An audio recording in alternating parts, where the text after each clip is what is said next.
directly under Archduke Curtis Schanberg.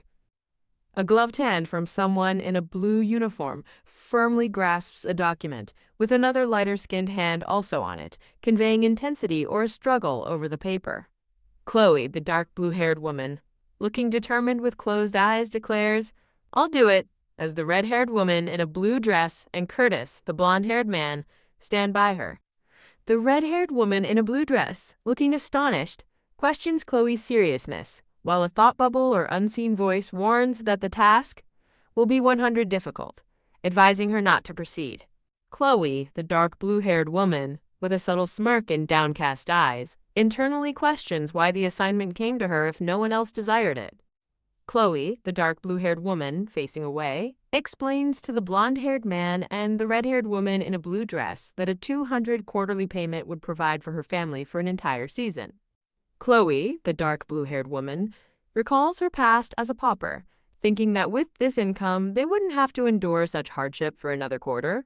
Chloe, the dark blue-haired woman, clutching papers, contemplates that she only needs to serve for a year, regardless of the challenges, and wonders how difficult the Archduke's service truly can be. Chloe, the dark blue-haired woman, winks cheerfully and gives a confident thumbs up. Curtis, the blonde-haired man, looks ahead with a serious expression, commanding someone to get your head down. Curtis, the blonde-haired man, stands regally in uniform, presented as the star of the 200 incentive and the reason, the cause, the existence. Chloe, the dark blue-haired woman, hangs upside down in comical distress, exclaiming, "Do I even need to explain?" Curtis, the blonde-haired man, looks unimpressed as narration identifies, service inspection, as a frequent phrase used by him, the proud soldier of Ivanez. Chloe, the dark blue-haired woman, looks distressed, her face reflected over a night scene of a palace, internally vowing to endure even the most horrible circumstances. A multi-panel image shows a dark blue-haired woman with glasses diligently working at a desk, planning to discard something before being caught. Narration identifies a blonde-haired man as Brigadier General Curtis Schanberg, her direct superior and the king's brother and an archduke, who is obsessed with work and overtime, forcing his aides to work overtime and punishing indiscipline. Chloe, the dark blue-haired woman, holds a small item, contemplating, "Should I eat it?" before accepting, "It's fine, it's just punishment." Chloe, the dark blue-haired woman, looks wide-eyed and surprised, holding a small glowing object amidst a bright floral background. Curtis, the blonde-haired man, stands with his arms crossed in a stern expression in front of a grand building. Chloe, the dark blue-haired woman, cries hysterically while a chibi version of herself sitting on her head asks if she wants to get punished again by the Archduke, as a brown-haired man reacts in shock and an unseen voice questions why they arrived at that particular moment. Curtis, the blonde-haired man, gazes down with a subtle smile, while Chloe, the dark blue-haired woman, looks up at him with wide, tearful eyes. Curtis, the blonde-haired man, extends his hand, offering to extend the service inspection by 30 minutes as an apology, while a chibi Chloe looks horrified and another voice responds, there's no need for that."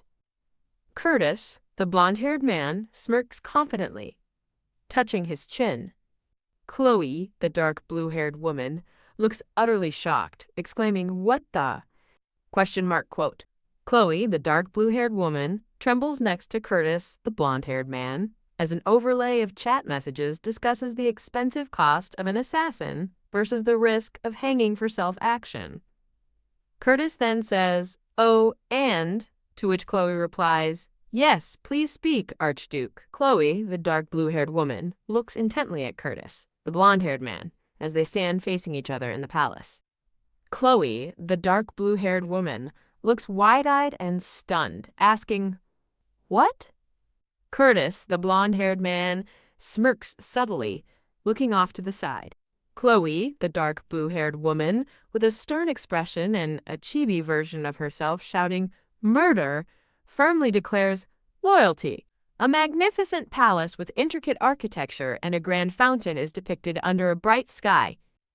Chloe, the dark blue-haired woman, stands attentively in her uniform, looking slightly surprised. Chloe, the dark blue-haired woman, gazes around in awe at the vast palace, noting its grandeur as the brown-haired butler invites Lady Ambroise this way. Chloe, the dark blue-haired woman, looks shocked upon learning that today's banquet is actually a matchmaking event for our Lord's marriage, asking, "What?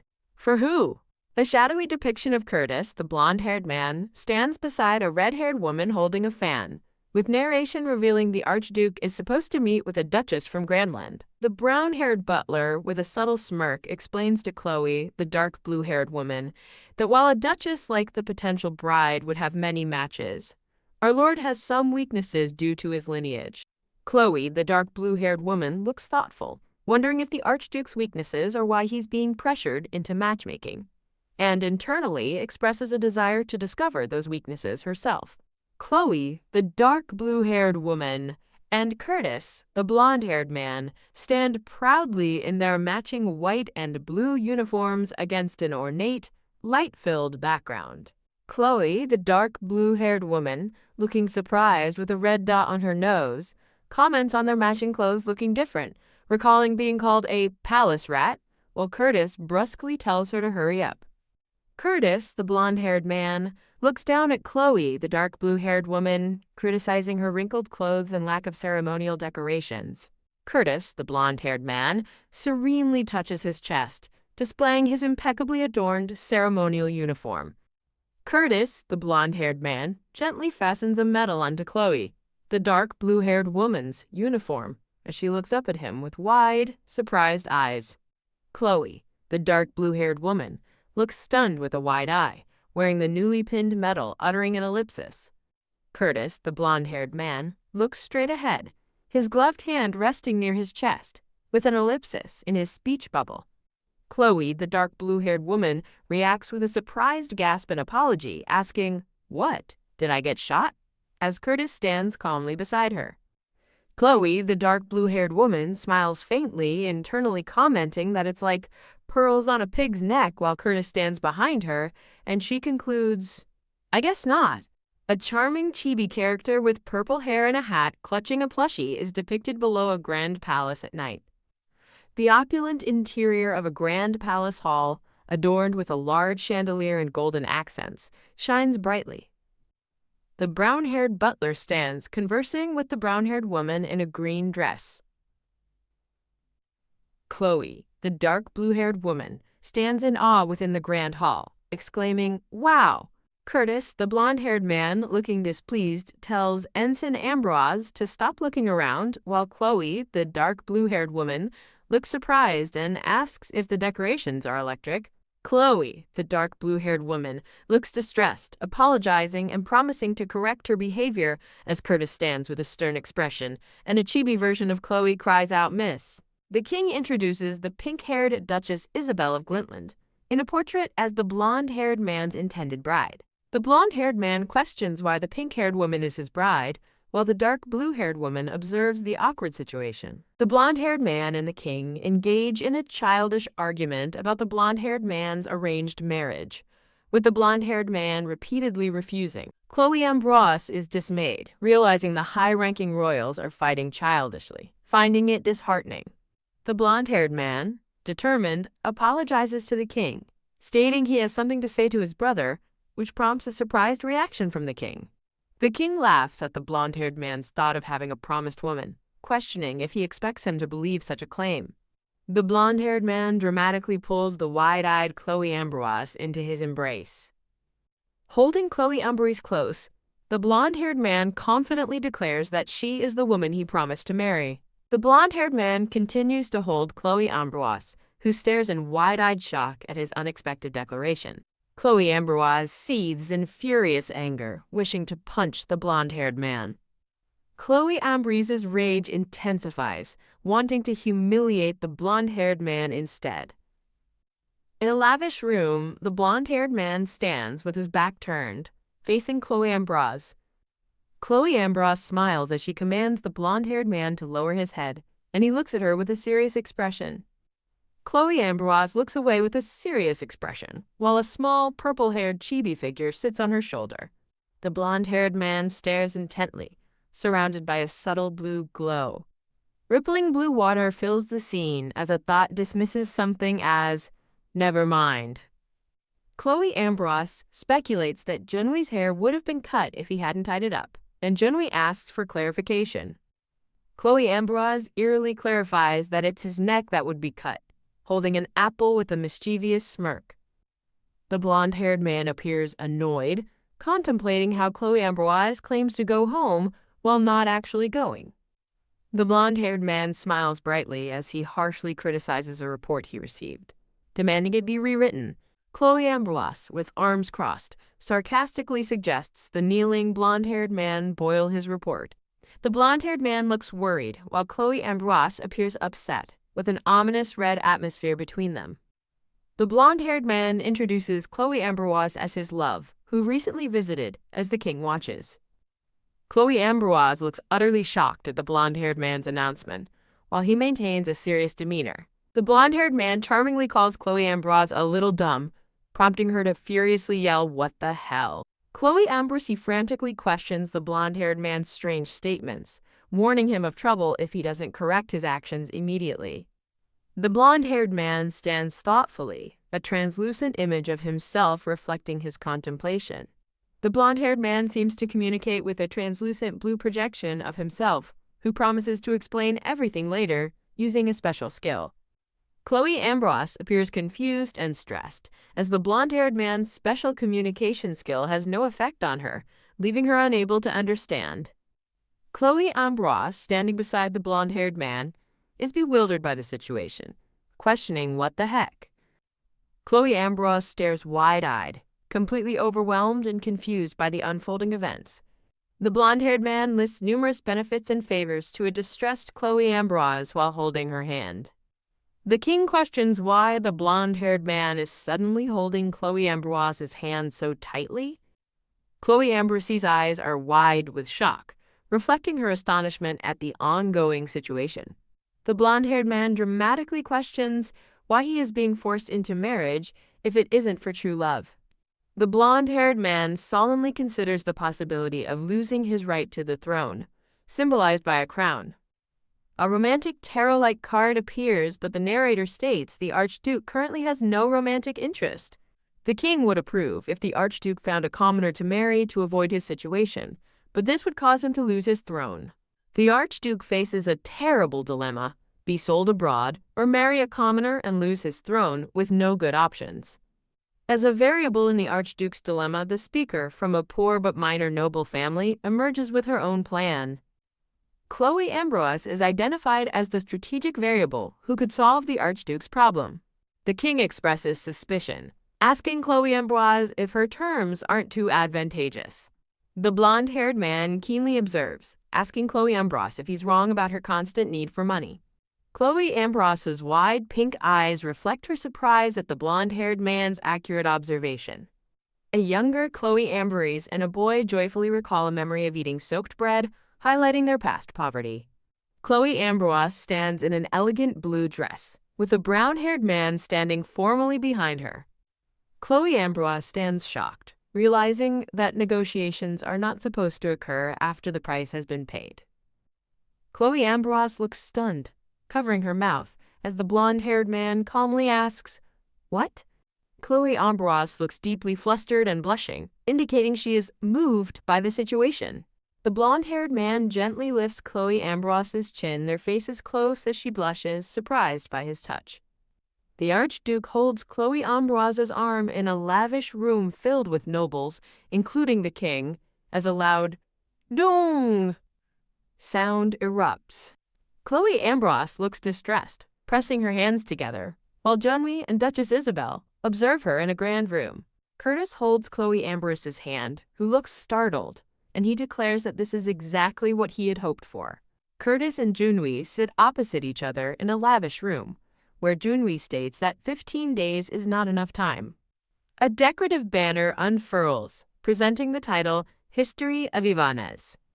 A long blonde-haired woman tenderly holds a blonde, swaddled baby against a soft floral background. A young blonde-haired boy named Curtis, dressed nobly, is revealed to have been granted dual noble titles at his mother's earnest request. The young Curtis, holding a sword with a startled look, is depicted as narration states he was an overly intelligent and talented prince. Curtis, standing with his back turned, observes a glowing crown, as text explains his military service and his continued right to the throne as Archduke of Berk. A dark, fragmented background frames text revealing that this situation deeply unsettled the king. Junwi animatedly suggests Curtis consider past admirers like Lady Arya from the Navy, while Curtis internally dismisses his brother's unreasonable ideas. Chloe Ambrose sits dejectedly in a chair, seemingly overwhelmed, while Curtis observes her, thinking of her as, quote, that unfortunate lady. As Curtis embraces Chloe Ambrose, the king questions if they are engaged, looking on in surprise. Chloe Ambrose, with wide, shocked eyes, exclaims that she had been planning to reject it until now. Chloe Ambrose reflects, believing their love was just a game, questioning who this woman is and realizing her past thoughts were precisely that. Chloe Ambrose, visibly flustered, tells the annoyed Curtis she would have acted differently if she knew he was sincere enough to declare their relationship before the king. Chloe Ambrose and Curtis exchange uncomfortable glances as the abstract, dark background emphasizes a tense atmosphere. Curtis sternly tells Chloe Ambrose to control her expression, but she replies with a pained face that she is also at her limit. The king, looking stern and suspicious, sarcastically questions Curtis's skilled subordinate, wondering if he truly expects him to believe this situation. Chloe Ambrose stands, a slightly shocked expression on her face, as narration identifies her as the card that would immediately make the king believe. Chloe Ambrose, looking defiant, states that if they are not believed, she will have no choice but to present proof. Chloe Ambrose, with a serious expression, declares that the item she wears is the symbol of her beloved's proposal. A close-up of a red gem brooch reveals an engraving of the House of Berk's emblem, as the narrator offers it for verification. A worried chibi Chloe Ambrose ponders that if the king dismisses her proof as staged, they would have no means to refute his claim. Junwi calmly suggests that the king's furious demands for proof would displease the other nobles present. Chloe Ambrose smiles mischievously, playfully asking if there's counterproof, then suggests they simply wrap it up, ha-ha. The king's face contorts in furious, disbelieving anger, realizing the situation is 100 fake, a reaction Chloe Ambrose appreciates, noting she wouldn't have seen it without Curtis. Chloe Ambrose, looking serious, questions what the plan is regarding the marriage from now on. Chloe Ambrose looks tearful and disheartened, lamenting that she will end up getting married without ever experiencing a proper romance. Chloe Ambrose looks away, downplaying Curtis's thanks by stating it's not that big of a deal. Curtis looks surprised as Chloe Ambrose asserts her indispensability and questions if she's someone he absolutely needs to keep, to which he hesitantly agrees. Curtis observes Chloe Ambrose, who stands across the elegant room from him. Curtis, with a surprised and confused expression surrounded by question marks, questions, before you, Chloe Ambrose smiles brightly, exuding a cheerful demeanor. A sinister-looking Chloe Ambrose with a dagger orders Curtis to hurry up, while a tiny, cheerful version of herself smiles below. Against an abstract, swirling blue background, a voice declares vengeance, promising to make someone pay for all the overtime and punishments. Chloe Ambrose, with an angry and distorted expression, demands an immediate, genuine, and sincere act as proof of trustworthiness. Curtis's face is etched with annoyance and displeasure. Curtis questions if Chloe truly wants this. As a chibi, Chloe eagerly tells him to kneel quickly. Curtis and Chloe Ambrose stand facing each other in an elegant, formal room. Hands hold open a ring box, revealing a purple jeweled ring explained to be the one Curtis's mother received from the late king. Curtis kneels before Chloe Ambrose, presenting her with the ring, her expression obscured from view. Curtis holds open the ring box with a purple jeweled ring. A thought bubble above him simply states, romantic. Chloe Ambrose's eyes are wide with shock, her face illuminated against a dark, textured background. A beautiful pink-haired woman, identified as the Duchess of Glitland, elegantly holds a teacup amidst a floral backdrop. A chibi purple-haired character in a witch's hat smiles cheerfully. Curtis looks on with a serious, contemplative expression. Chloe Ambrose looks surprised, her eyes wide with astonishment. The open ring box reveals the purple jeweled ring now identified as the Flame of Divinity. Curtis offers a subtle, confident smile. Chloe Ambrose is appalled by the heirloom proposal ring, calling it too much pressure, while Curtis, holding the ring box, questions if this isn't what she desired. Curtis subtly smiles, his blonde hair and purple eyes reflecting a confident demeanor.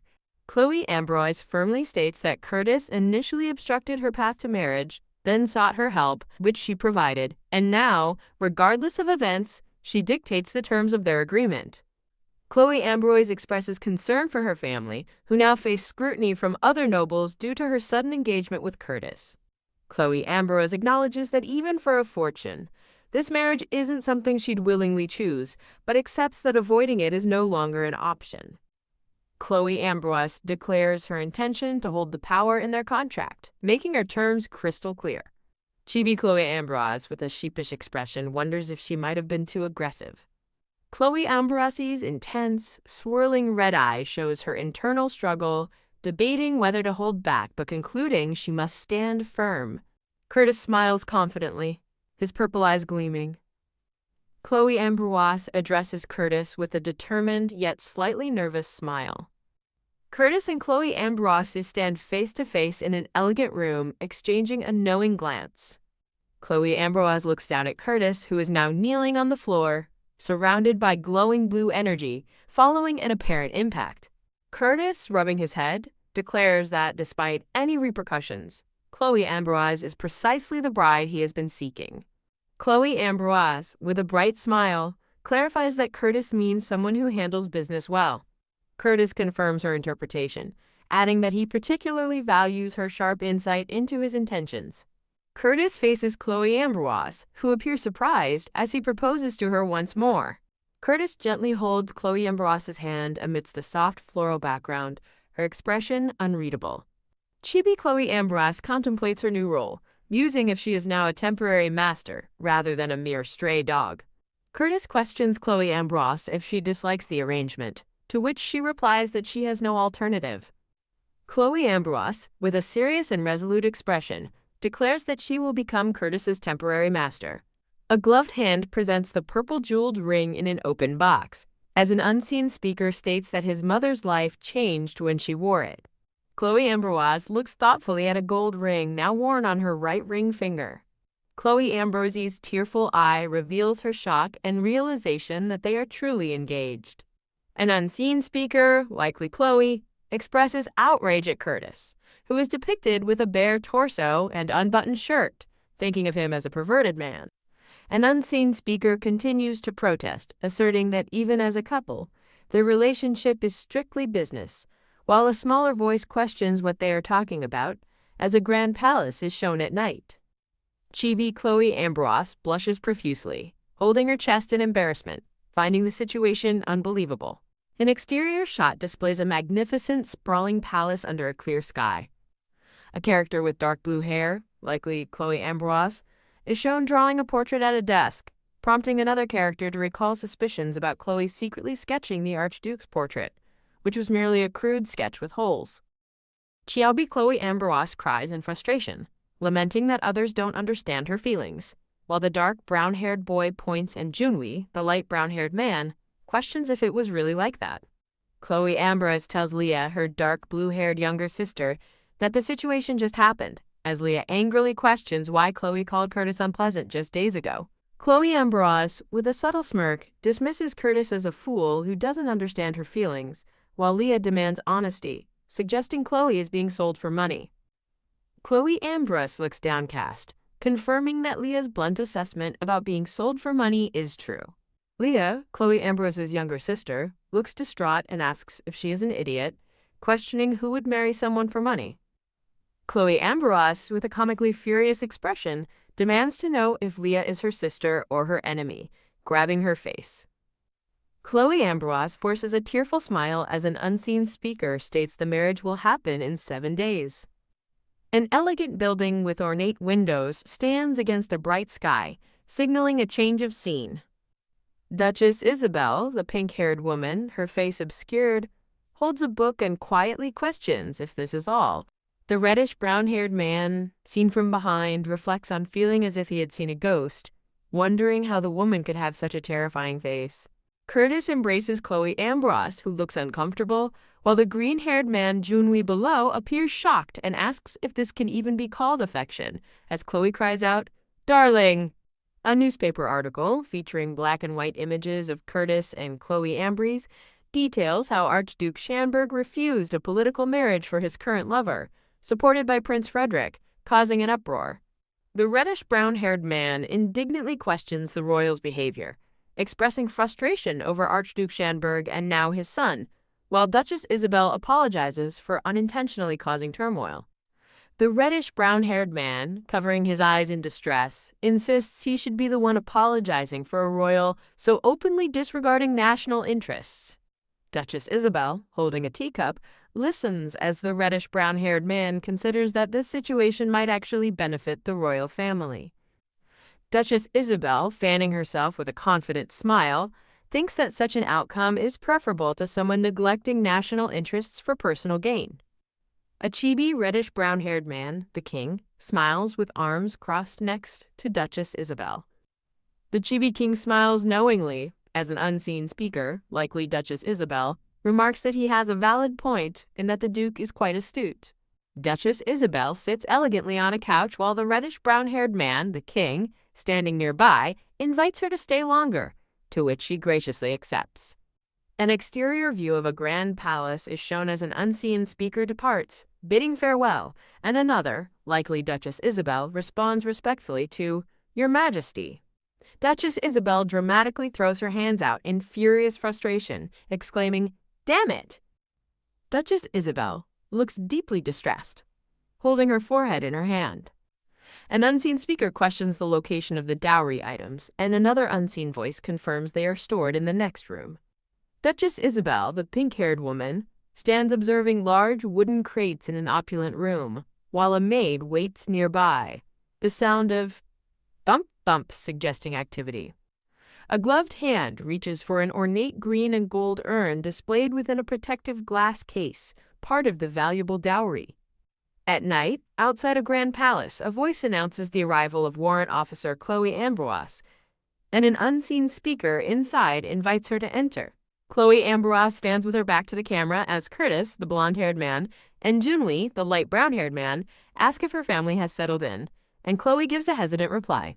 Chloe Ambrose looks content as chibi versions of her family express delight, with Leah, her dark blue-haired younger sister, wondering if a soft playground is actually a bed, and the dark brown-haired boy lamenting his supposed early demise. Junwi, the light brown-haired man, winks and points, declaring that this marks the first step to becoming a married couple. Chloe Ambrose, Junwi, and Curtis, the blonde-haired man, sit formally at an elegant table in a grand room, ready to discuss terms. Junwi suggests reviewing each person's submitted terms, starting with Chloe Ambrose, who clears her throat to present her first condition. Chloe Ambrose looks enraged, reaching out as Curtis, the blonde-haired man, immediately denies her first clause for no overtime work, causing her to protest loudly with a thump. Chibi versions of Curtis and Chloe Ambrose bicker, with Curtis musing about already being remembered as a heartless boss, and Chloe clarifying that a husband and a boss are entirely different. Curtis, the blonde-haired man, seriously explains that overtime is unavoidable for the Archduchess, requiring 247 duties, including banquets. Chloe Ambrose looks surprised, questioning if these new duties also count as overtime, a realization Curtis, the blonde-haired man, admits he hadn't considered. Curtis, the blonde-haired man, clarifies that there will be no overtime as long as it's limited to her duties as a warrant officer, pleasing Chloe Ambrose, and her no overtime clause is approved. Junwi, the light brown-haired man, seated with Chloe Ambrose and Curtis, expresses approval, but then wonders how Chloe Ambrose knew this detail. Junwi, the light brown-haired man, proudly asserts that Chloe Ambrose is his irreplaceable adjutant, while Curtis, the blonde-haired man, surrounded by crossed-out names, simply moves on to the next item. A golden banner displays Chloe Ambrose's second clause, demanding a contract fee of 1 million Sing and a 400 salary increase. Chloe Ambrose looks furious, stamping her foot as Curtis, the blonde-haired man, accepts the contract fee but refuses the salary increase, prompting her to question his stinginess. Curtis, the blonde-haired man, explains that her salary comes from the national treasury, and a raise now would give the king an excuse to act against them, as a chibi king thinks about the implications. Chloe Ambroisi's eyes turn to dollar signs, radiating joy and loyalty as Curtis, the blonde-haired man, agrees to personally pay her a 10 million Sing annual maintenance allowance, and her clause is approved.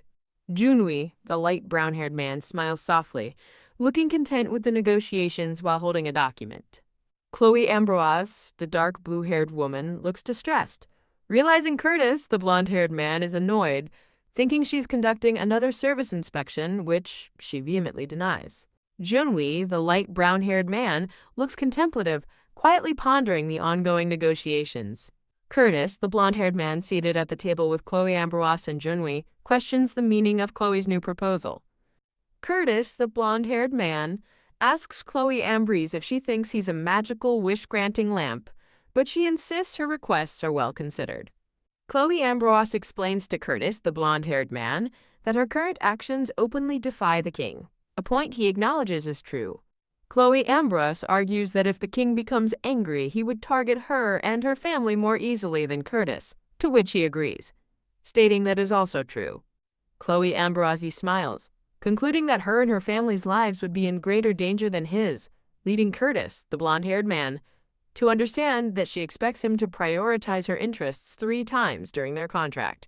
A golden banner proudly displays Clause 3, Curtis Schanberg must always obey Chloe Ambroise, accompanied by an approved stamp and a chibi Curtis. Junwi, the light brown-haired man, holds a document and announces that it is now time to review Curtis's conditions. A golden banner shows Curtis's first clause. Chloe Ambroise must fulfill her duties as a Schanberg to the best of her ability, which Chloe, seated at the table, acknowledges and understands. Chloe Ambroise looks shocked as a golden banner reveals Curtis's second clause. She must not interfere in his romantic affairs during their contractual marriage. Curtis, the blonde-haired man, questions Chloe Ambroise's surprise, reminding her the marriage is temporary, then provocatively asks if she loves him. Chloe Ambroise, Junwi, and Curtis, the blonde-haired man, are seen from above, continuing their detailed contract discussions at the table. Chloe Ambroise, looking shocked, points at Curtis, the blonde-haired man, and questions if he is dating. Curtis, the blonde-haired man, stares directly ahead with an unreadable expression as an unseen speaker questions if he is in a relationship. Chloe Ambroise, with a wide-eyed, shocked expression, points and addresses Curtis as Your Excellency in disbelief. Chloe Ambroise, Junwi, and Curtis, the blonde-haired man, continue their formal discussion at the ornate table in a serene room. Junwi, the light brown-haired man, smiles discreetly while holding a document, appearing amused by the turn of events. Curtis, the blonde-haired man, sighs in annoyance, asking Chloe Ambroise what she thinks he is, to which she hesitantly begins to reply,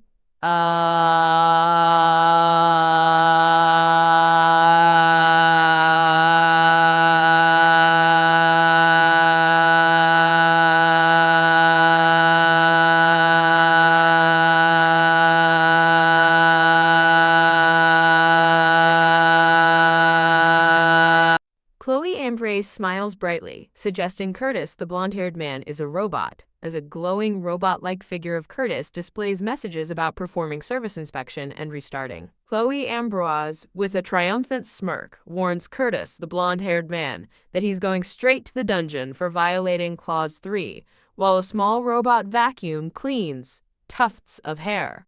Curtis, the blonde-haired man, casually suggests Chloe Ambroise wait a bit longer, as he plans to find, date, and marry someone else, leading to their divorce, which Chloe acknowledges with a subtle smirk as a valid reason. Curtis, the blonde-haired man, asks Chloe Ambroise what constitutes personal space, and she promptly responds, the bed, causing him to question if she realizes they are married. Curtis, the blonde-haired man, argues that they should at least pretend to use their bed for the servants, while Chloe Ambroise, looking irritated, asks why he is making a fuss about not sharing a bed. Chloe Ambroise, looking furious with a sharp crack sound, questions Curtis, the blonde-haired man, if he has feelings for her and demands to know why he won't give up. Curtis, the blonde-haired man, glares with an angry aura, stating that he feels nothing but anger right now in response to Chloe's query about his feelings. A gloved hand draws a line through a clause on a document, explicitly striking out invasion of personal space during the contract. Chloe Amberwaz, standing with Curtis, the blonde-haired man, agrees to the approved clause preventing her from invading his personal space or expressing romantic feelings, then also agrees to tie her hair and wear long clothes when in bed. Junwee, the light brown-haired man, smiles warmly as he holds a document, indicating satisfaction with the finalized terms. The blonde-haired man, Curtis, explains to the brown-haired woman, Noelle, that he trusts her, but the situation must remain a secret, especially from Agatha, to which Noelle agrees. The dark blue-haired woman, Agatha, questions Agatha, and the brown-haired woman, Noelle, clarifies that Agatha is her little sister. The dark blue-haired woman, Agatha, looks flustered and shocked, covering her mouth in disbelief, exclaiming, "No way!" The blonde-haired man, Curtis, and the brown-haired woman, Noelle, look concerned as Chibi Agatha and Chibi Noelle lament that Agatha won't receive a contract payment. Curtis then instructs Noelle to prepare a fake contract. The brown-haired woman, Noelle, confidently states the task is easy and muses that the title will be inherited by the couple's son. The brown-haired woman, Noelle, questions the concept of a dowry for a salaried soldier, but the blonde-haired man, Curtis, asserts he will cover everything. The dark blue-haired woman, Agatha, looks utterly shocked as an unseen speaker demands an 80 million payment, prompting her to exclaim, "What?" The brown-haired woman, Noelle, reveals that Glitland proposed an 80 million dowry, an open act of defiance, and presents the contract. The blonde-haired man, Curtis, holds the contract, noting that the substantial dowry will make it appear as though he loves her tremendously. A close-up of the contract shows clauses for title inheritance and an 80 million dowry, causing an unseen speaker to think about the enormous sum. The dark blue-haired woman, Agatha, looks distressed, clutching the contract and questioning if she can fulfill her part properly. The blonde-haired man, Curtis, stands in an elegant room, smiling slightly at the dark blue-haired woman, Agatha. The dark blue-haired woman, Agatha, looks up with a surprised and wide-eyed expression. A grand palace interior is shown through an ornate window. The dark blue-haired woman, Agatha, looks embarrassed and uncomfortable in a white dress, exclaiming it's her first time and an awkward dress, while the blonde-haired man, Curtis, observes. A chibi brown-haired woman, Julia, struggles to lace up the back of a wedding dress on a distressed chibi dark blue-haired woman, Agatha. The brown-haired woman, Julia, kindly explains to the dark blue-haired woman, Agatha, that she must wear the dress Curtis's mother wore, despite it being too small. The blonde-haired man, Curtis, smiles while holding a teacup, surrounded by delicate floral patterns. The dark blue-haired woman, Agatha, glares intensely with glowing red eyes, contemplating extreme measures. The brown-haired woman, Julia, reassures the dark blue-haired woman, Agatha, to endure the fitting, promising 100 perfectly fitting outfits after the wedding. The dark blue-haired woman, Agatha, braces herself, emphasizing that she must hold on just one more time as her dress is being tightened. A loud A-A-A-A-G-H scream emanates from above a grand palace, with birds flying across the sky. The dark blue-haired woman, Agatha, sits on the floor in tears, repeatedly saying no, while the blonde-haired man, Curtis, stands observing her. The blonde-haired man, Curtis, extends his hand, instructing someone to hand him the ribbon. The blonde-haired man, Curtis, stands closely behind the dark blue-haired woman, Agatha, holding her from behind with an intense gaze. The blonde-haired man, Curtis, holds the dark blue-haired woman, Agatha, from behind, both looking serious in a formal room. The blonde-haired man, Curtis, leans intimately close to the dark blue-haired woman's, Agatha's, ear, speaking softly. The dark blue-haired woman, Agatha, blushes, looking down and thinking that the intimate situation feels a little strange. The blonde-haired man, Curtis, looks concerned as the dark blue-haired woman, Agatha, appears ghost-like and distressed, held rigidly in his arms. The blonde-haired man, Curtis, looks down in disappointment, realizing that their current method is not working. The blonde-haired man, Curtis, holds the unconscious, dark blue-haired woman Agatha, concluding it's a fracture and pondering why it felt weird while telling someone to stop exaggerating. The blonde-haired man, Curtis, with a menacing smile, holds a sword as he leans over the unconscious, dark blue-haired woman Agatha, explaining that it was an immobilized position. An elegant palace exterior is shown as an unseen speaker calls for Julia, who questions if it's already time. The blonde-haired man, Curtis, questions the brown-haired woman, Julia, about getting a new dress 3 days before the wedding, to which Julia apologizes and confirms a custom dress is impossible. The blonde-haired man, Curtis, looks thoughtful, pondering how the situation came to this point. The dark blue-haired woman, Agatha, adjusts her white dress, stating that altering a ready-made dress is faster, despite the tight schedule. The dark blue-haired woman, Agatha, sits on the floor, appearing resigned and acknowledging that they have no other choice. The dark blue-haired woman, Agatha, tries on a jacket, explaining that they will need to try on all embellishments, and even this will be a tight schedule. The blonde-haired man, Curtis, interrupts the dark blue-haired woman, Agatha, and the brown-haired woman, Julia, asking them to wait. The blonde-haired man, Curtis, announces he has an idea, surprising the dark blue-haired woman, Agatha, and the brown-haired woman, Julia. The magnificent palace stands under a clear sky, marking the eagerly awaited wedding day. A cheerful sun and a white bird illustrate the clear weather and soft serenades of birds on the wedding day.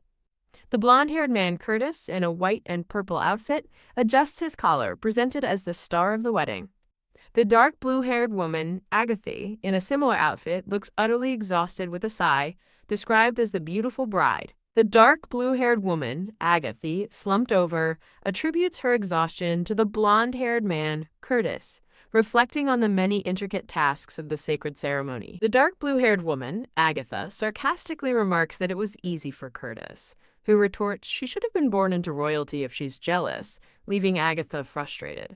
The blonde-haired man, Curtis, and the dark blue-haired woman, Agatha, stand with a white-haired man in a purple cape, observing the grand outdoors. The white-haired man, Prince Frederick, raises a hand in greeting as his name is announced. The white-haired man, Prince Frederick, tells the dark blue-haired woman, Agatha, to be at ease, stating she will be his superior by day's end, as she salutes in response. The dark blue-haired woman, Agatha, salutes with a surprised and slightly flushed expression. The silver-haired man, Prince Frederick, marvels at someone's diligent and earnest nature. Prince Frederick questions Agatha about her marriage to his uncle, offering help if she is threatened, while Agatha internally juggles emotions and Curtis remarks that it's quite enough. Prince Frederick informs Curtis it's his turn to go, making Curtis wish he had started with that before bidding them farewell. Agatha finds the situation awkward, realizing she is alone again with another superior. Prince Frederick and Agatha stand facing each other, exchanging a direct look. Agatha's eyes intensify, making her wonder if she is being tested. Prince Frederick thoughtfully considers the concept of love with a subtle smile. Prince Frederick maintains a charming smile, his green eyes glinting. Curtis hands a document to Prince Frederick, who is seated at a desk. Prince Frederick questions the use of the temple for the wedding, to which Curtis explains it is for the wedding and His Majesty would never allow it to be opened. Curtis, in his ceremonial uniform, stands with a knowing expression. Prince Frederick, gesturing, tells Agatha that he understands his uncle's predicament. Prince Frederick explains that his uncle has no interest in the throne, yet his father, the king, remains insecure and now uses marriage to banish him, while Agatha wonders if he should speak of the king that way. Prince Frederick nods, indicating his understanding, but hints at a caveat. Agatha stares ahead with a serious, unyielding expression. Prince Frederick argues that if Agatha sought social standing, she wouldn't have spent years buried in the military. Prince Frederick postulates that a financial agreement would be risky, as the king might seek revenge after a divorce, rendering any received wealth worthless. Prince Frederick concludes that, from his perspective, Agatha stands only to lose in this situation. Agatha wickedly grins, stating she participated because she really wanted to see his uncle's head buried in the ground. Agatha, looking cheerful amidst hearts, declares it's time to explain. Prince Frederick appears startled, reacting with a hand to his chest as pink, sparkling energy surrounds him. Agatha winks and gives peace signs, exclaiming that Chloe is a lucky girl. Prince Frederick and Agatha look at each other, both speechless, as Agatha maintains her pose. Agatha looks worried, wondering if she overdid it, as Prince Frederick looks on with a distressed expression. Prince Frederick awkwardly thanks Agatha, extending a hand. Curtis adjusts his hair while Agatha looks on with a surprised expression. Curtis looks serious as Prince Frederick welcomes his uncle back. Prince Frederick explains his concern, stating he was ensuring Agatha wasn't extorting people like a corrupt noble, just worried. Curtis, annoyed, declares he feels like tormenting Prince Frederick instead of the citizens. Prince Frederick cheerfully waves goodbye, deciding to leave before his uncle can pick on him further, promising to return.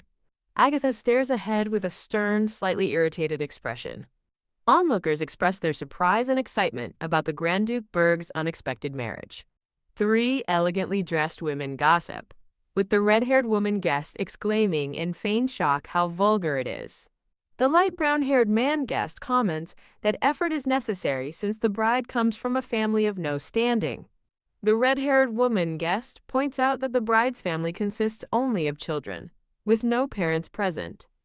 The dark brown-haired man guest looks irritated, grumbling that the bride is a nuisance and acts as if she's the only one there. The dark blue-haired woman guest on the couch advises the dark brown-haired man guest to hold in his anger. The dark blue-haired woman guest warns that anger will tarnish their sister's reputation, but the dark brown-haired man guest furiously questions if his words could truly ruin her image. Duchess Isabel, elegant in a pale dress, stands poised in the grand hall. Duchess Isabel speculates that a woman was sent to seduce his grace, and now she will completely overshadow the bride, her beauty too great to easily compete with. The purple-haired woman guest suggests that no ordinary dress or makeup will suffice, while the blue-haired woman guest reveals even Queen Mildred's toiletry room was open for the occasion. The purple-haired woman guest remarks on the fierce competition, as the dark brown-haired man guest announces for everyone to take their seats. The light brown-haired man guest sighs, realizing the ceremony is beginning, and wonders what will unfold. Duchess Isabel sits with a displeased expression, while a blonde-haired woman guest in the foreground smiles. 2 figures stand silhouetted at the end of a grand aisle, marking the commencement of the wedding. Agatha walks down the aisle with Curtis, while Junwi and the green-haired woman guest watch with shocked expressions. Junwi stares in disbelief, questioning what he is seeing at a wedding. Curtis and Agatha, in ornate white and blue military-style wedding attire, stand together with serious expressions. The narrative flashes back 3 days to when Chloe experienced severe rib pain, accompanied by a loud "AAAAGH" scream from the palace. Chloe smiles and points, while Curtis looks on concerned, and a spectral, long-haired Agatha screams in distress. The red-haired woman Julia explains that certain elements are correct and essential for a marriage to be recognized. A voice asks if Curtis is planning to wear just a crown and underwear, to which he emphatically replies, "Oh, of course not." Chibi Chloe Ambroise joyfully exclaims about the guard's very own ceremonial uniform, showcasing it with excitement. Julia reacts with shock, questioning if Curtis is truly going to wear a military uniform, to which Curtis clarifies he means the white ceremonial uniform. Chloe Ambrose explains her initial resistance to wearing the uniform, citing her unwavering loyalty as a member of the Guard. Curtis proudly displays a banner declaring that by wearing a military uniform to his wedding, he's proving his disinterest in the throne and wishes to be left alone. Julia looks distressed, insisting it's still a wedding and questioning if Curtis is actually going to wear the uniform, while Curtis thoughtfully muses. Curtis and Chloe Ambroise stand together in their ornate white and blue military-style wedding attire, both with serious expressions. Junwi and the purple-haired woman guests look surprised, as Junwi comments that no one would have thought of wearing a military uniform to a wedding. Chloe Ambroise looks regal in her uniform and Queen Mildred's crown as an unseen speaker marvels at how well the crown suits the uniform. 2 guests listen intently to an elegant, pink-haired woman guest who thinks that her situation is not the case at all. The elegant, pink-haired woman guest and Chloe Ambroise are framed together, As the elegant pink-haired woman guest observes, they give off entirely different vibes. A close-up highlights the intricate, sparkling brooch adorning Chloe Ambroise's uniform, shimmering with light. Curtis and Chloe Ambroise stand before the minister, a light, brown-haired man in ceremonial robes. Curtis and Chloe Ambroise stand together, both appearing serious, with Chloe wearing her crown and showing a slight glint of a tear. Chloe Ambroise stands poised in her uniform, internally thinking her second wedding won't be difficult at all. Chloe Ambroise reflects on a past image of herself in a white dress, smiling blissfully, contrasting it with her current thoughts of not with her. Curtis and Chloe Ambroise stand together as Chloe thinks that until that day comes, she will have mountains of tasks to complete. Curtis subtly smiles in profile, his purple eyes gleaming with confidence. Various guests gather, and a brown-haired woman guest observes Curtis's handsomeness, admitting she came to see the Archduke. The minister asks Curtis if he has something to present as a vow before God.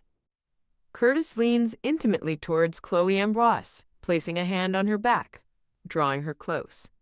Curtis and Chloe Ambroise share a tender kiss, their faces close together. Curtis gives Chloe Ambroise a knowing, charming smile. Chloe Ambroise stares ahead with a stern, perhaps surprised expression adorned with her crown and necklace. The minister instructs Curtis and Chloe Ambroise to continue with the vow, then adds that there's one more thing. A gloved hand, presumably Curtis's, opens a box with a soft click to reveal an exquisite gold ring with a large purple jewel. 3 women guests, including a red-haired woman guest, react with surprise, as the red-haired woman guest recognizes it as Queen Mildred's ring. Curtis gently holds Chloe Ambroise's hand, looking at her with an unreadable expression. Junwee and the purple-haired woman guest gasp in shock at the unfolding event. 3 women guests gossip, exclaiming in surprise that the Archduke is serious and actually giving the ring to the bride. Junwee questions why people are reacting so strongly, wondering if such a gift isn't normal, while the dark blue-haired woman guest looks on. Chloe Ambroise looks concerned as an unseen speaker states that it's not Chloe Berg, but Chloe Ambroise. Chloe Ambroise, with a tear in her eye, thinks that the ring, regardless of marriage, belongs to sister Chloe. Chloe Ambroise stares ahead, her expression questioning, wondering, why is he? Curtis stands tall and imposing, with a blurred, younger blonde man behind him, creating a powerful presence. Curtis looks confidently at the younger blonde man, who smiles and thinks to just accept it for now, while a narrator notes Curtis delivers a killer line. Chloe Ambroise looks worried, her crown slightly askew, as if troubled by recent events. Chloe Ambroise is shown in 2 panels, first looking aghast and asking why she is receiving the gift, and then looking seriously concerned, while a narrator states, Chloe learns quickly. Curtis and Chloe Ambroise stand side by side, as Chloe wonders if the expensive gift is, quote, compensation for damages.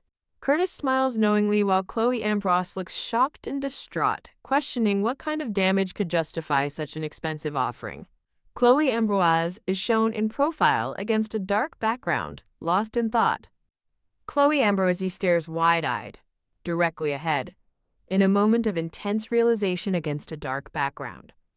Curtis looks charmingly at Chloe Ambroise, reminding her that it is a wedding after all. Curtis and Chloe Ambroise share a passionate kiss, surrounded by a glowing, heart-shaped energy, sealing their vows. The magnificent palace is bustling with elegantly dressed guests arriving for the wedding ceremony under a vibrant sky. The red-haired woman guest and purple-haired woman guest gossip, as an elegant, pink-haired woman guest with intricate jewelry walks past them. The red-haired woman guest questions the Duke of Glintland's character, implying he was fooled by beauty, while the purple-haired woman guest laments her ill timing. The red-haired woman guest smiles, stating they witnessed something important today. Curtis and Chloe Ambroise share another intimate kiss amid sparkling light and floral decorations, signifying their union. The red-haired woman guest smiles, seemingly observing Curtis and Chloe Ambroise as they unenthusiastically eat cake with forks, with Curtis thinking they must be having a blast. Chloe Ambroise complains that Curtis was very disrespectful and didn't warn her about the kiss, to which Curtis replies, questioning if anyone doesn't know that kissing happens at weddings. Curtis, with a towel on his head and wearing a blue robe, stands contemplatively, holding a white towel. Chloe Ambrose eats a large mouthful of cake with a fork, looking displeased, with crumbs around her mouth. Curtis and Chloe Ambrose share a tender kiss, their faces close together.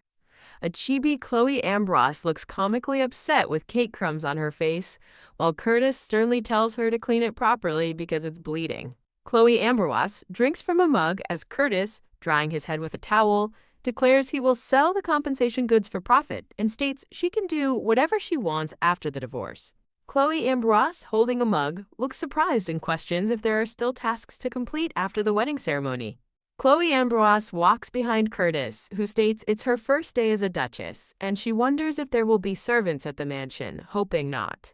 Curtis, in his blue robe, gestures towards a grand hall filled with numerous people as Chloe Ambrose observes from behind him.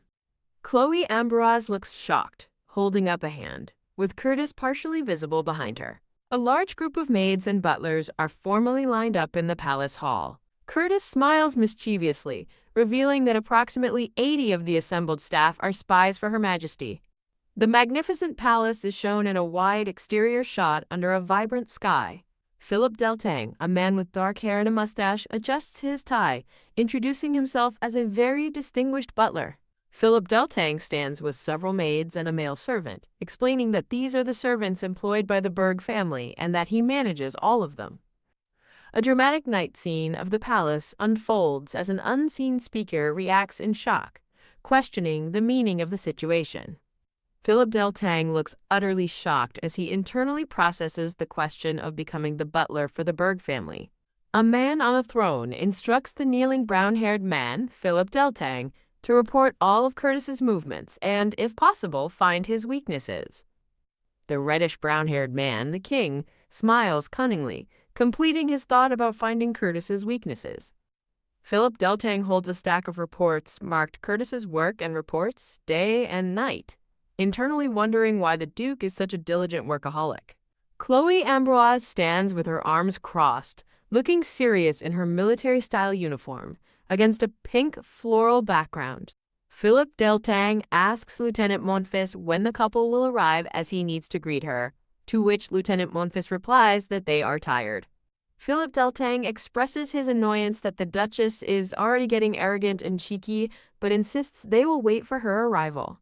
Lieutenant Monfils smiles confidently, confirming she understood and will relay Philip Deltang's message, to which he approves. Philip Deltang stands among other servants, internally noting that with the tension gone, the chance of them making a mistake is high.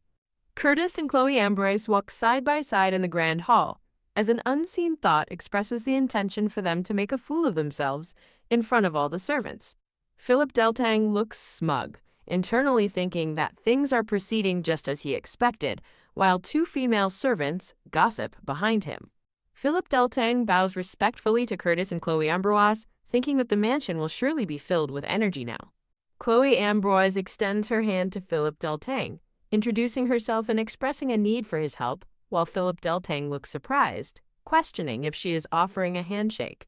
Philip Deltang internally questions if Chloe Ambrose knows how to treat a maid, then outwardly states he is honored to serve such a kind lady. Chloe Ambrose asks Philip Deltang if he once served the king, and after he confirms, she questions if he now holds both royal court attendant and butler positions, to which Philip Deltang replies no, stating the king entrusted him to serve the Duke of Berg. Philip Deltang internally thinks Chloe Ambrose truly doesn't understand things, questioning how someone could serve two masters if they don't have two bodies. Chloe Ambrose looks furious, demanding to know why Philip Deltang is acting high and mighty.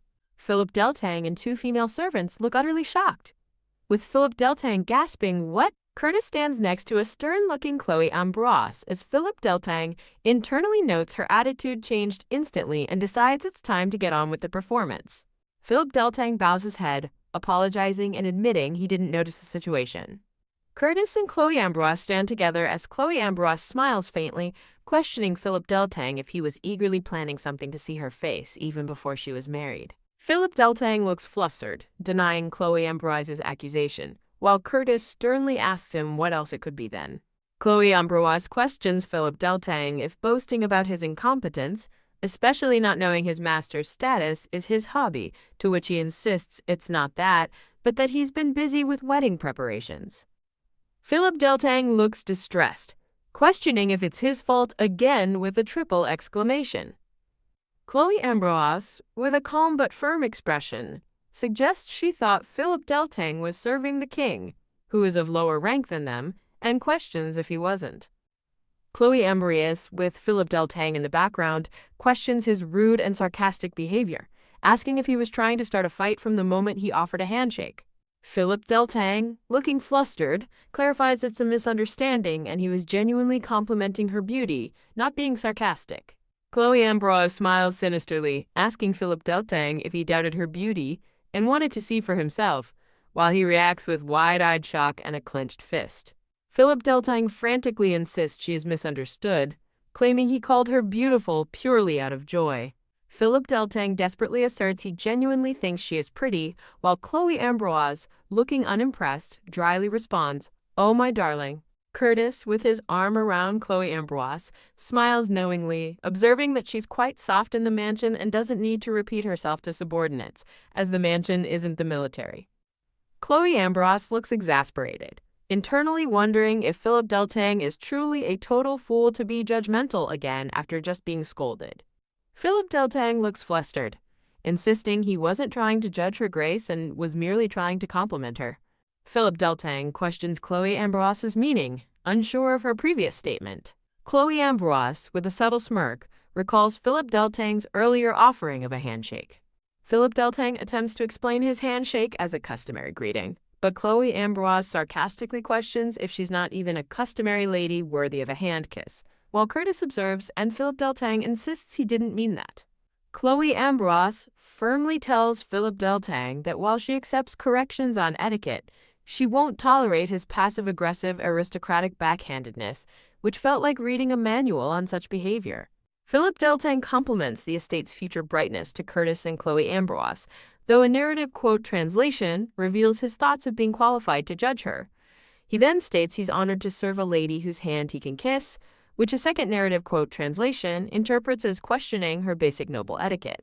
Philip Deltang apologizes for his oversight, implying Chloe Ambroise was wrong to be at the mansion before marriage. Chloe Ambroise then, with a sinister smile, asks if he meant she's a high-footed woman, which Philip Deltang frantically denies.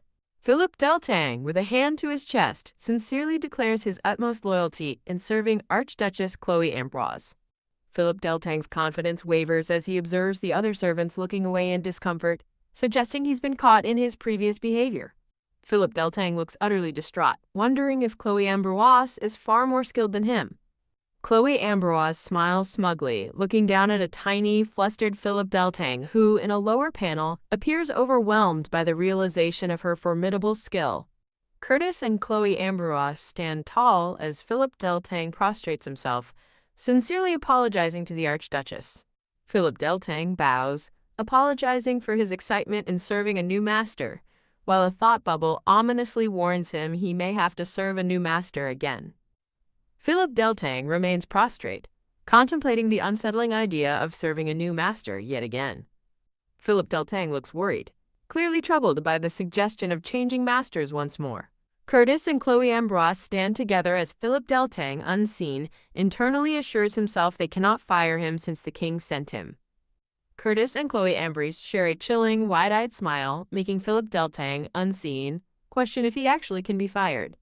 Philip Deltang looks distressed, contemplating that if Chloe Ambroise acts outside common sense, such an outcome is possible, then decides to end the confrontation, reminding himself the king sent him. Curtis and Chloe Ambroise stand together as Philip Deltang, unseen, internally agrees to end the confrontation. Chloe Ambroise leans into Curtis, who places a comforting hand on a visibly upset Philip Deltang, acknowledging that Chloe is also upset and that Philip Deltang's agreement is noted. Curtis smiles confidently, stating he won't fire Philip Deltang, as it would be an insult to his brother. Philip Deltang looks resigned, as Curtis explains he ruined Chloe Ambroise's first night of marriage and must offer sincere apologies, suggesting, for example. Curtis smiles cunningly, suggesting a service inspection as an appropriate form of apology. Philip Deltang looks bewildered, wondering if a quote, inspection is akin to a military punishment for soldiers. Curtis asks Chloe Ambrose what kind of punishment she prefers after she deems his service inspection too lenient, but she reiterates that Philip Deltang should not be fired. Chloe Ambrose smiles terrifyingly, making a gun gesture with her hand, suggesting a shot to the head as a punishment, reminding them she's a former naval officer. Chloe Ambrose laughs, playfully suggesting she shot Philip Deltang by accident, while he reacts with extreme horror. Philip Deltang then desperately thinks he must bear with it to avoid losing the chance to see the king. Curtis sternly questions Philip Deltang's continued standing. Curtis smiles menacingly, urging Philip Deltang to kneel quickly, warning that the Archduchess might actually shoot him. Philip Deltang looks utterly terrified as he collapses to the ground in a dramatic drop. Philip Deltang prostrates himself fully, begging forgiveness from the Archduchess, while Curtis and Chloe Ambrose stand imposing over him. The maids and butlers watch, stunned, as Philip Deltang endures the humiliation of prostrating himself. Chloe Ambrose, leaning on Curtis, casually states that it's unfortunate but can't be helped and she'll let this one go. Chloe Ambrose leans over a terrified Philip Deltang, warning him to keep in mind that a bullet might reach him before he can even bow his head. Chloe Ambrose smiles, accepting Philip Deltang's deepest apologies and declaring he will receive a light punishment as a form of reflection. Chloe Ambrose cheerfully flashes a peace sign as Philip Deltang, unseen, reacts in shock, asking if he has to endure this for 3 hours. Chloe Ambrose, declaring she's starving, dismisses everyone and asks for dinner, leaving Philip Deltang in a headstand wondering if they are really leaving him. Philip Deltang remains in a headstand on the Grand Palace floor as maids walk away, leaving him. Philip Deltang continues his headstand on the Grand Palace floor, now mostly empty of servants. Philip Deltang remains in a headstand in the vast, empty hall, with a large, questioning, seriously text expressing his disbelief. The magnificent palace is seen at night, with a thought bubble conveying a feeling of refreshment. Chloe Ambrose smiles happily, enjoying a luxurious meal and wine, finding the food delicious. Chloe Ambrose sips wine contentedly during dinner, while Curtis, unseen, questions if she is satisfied. Chloe Ambrose confirms her overwhelming work stress has vanished, and Curtis adds that she can enjoy herself with the king's lackeys, but warns that things will get much worse. Chloe Ambrose looks concerned as Curtis explains their current space is cramped and offers a larger room in the West Wing where his mother lived, but advises against it. Curtis smiles knowingly, explaining the mansion lacks secret passages and is unsuitable for royalty, suggesting the king intentionally placed him in such a vulnerable location. Curtis, smiling, asks Chloe Ambrose if it would be easier to jump from the 2nd floor instead of the 3rd if a mysterious fire occurred in her room, causing her to exclaim her stress. Chloe Ambrose looks wide-eyed and horrified as she realizes Curtis has prepared everything for their first night of marriage. A grinning moon floats outside the palace at night, making a taralala ha-ha-ha sound as a thought bubble declares this is their first night. Chloe Ambrose, in a delicate nightgown, stands next to Curtis, who wears a robe, as she observes the seemingly barren room. Chloe Ambrose looks displeased in her nightgown, internally lamenting that she has to live in such a place from now on. Curtis, in a dark blue robe, addresses Chloe Ambrose, who stands in a light pink nightgown holding a wineglass, as your grace. Chloe Ambrose looks at Curtis with a questioning expression, while Curtis smiles knowingly. Curtis, surrounded by red roses, smiles smugly, thinking about a woman stepping into his bedroom.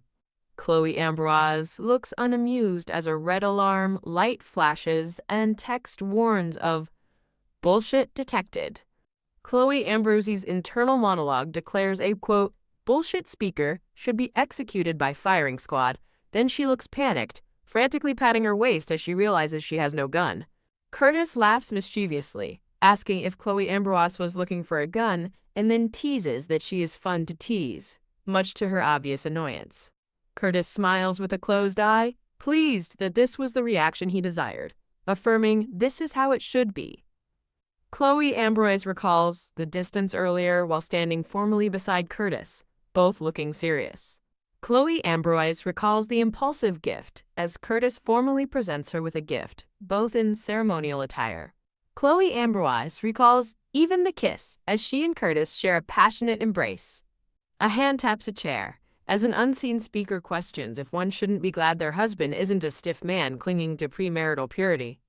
Chloe Ambrose, sitting opposite Curtis at a table, defiantly states there's nothing to be glad about, certain her oh-so-honorable husband will remain pure after marriage. Chloe Ambrose looks thoughtfully ahead, a faint blush on her face, deep in contemplation. Curtis, with a subtle smirk, touches Chloe Ambroise's shoulder, questioning if she is truly certain about her statement. Chloe Ambrose turns her head slightly away, a blush visible on her cheek indicating a hint of discomfort or shyness. Curtis and Chloe Ambroise sit at a small table in a grand, sunlit room, bathed in bright light. Curtis's purple eyes narrow intensely as he raises a finger to his lips, lost in thought. Curtis, looking at Chloe Ambroise, states he trusts her grace.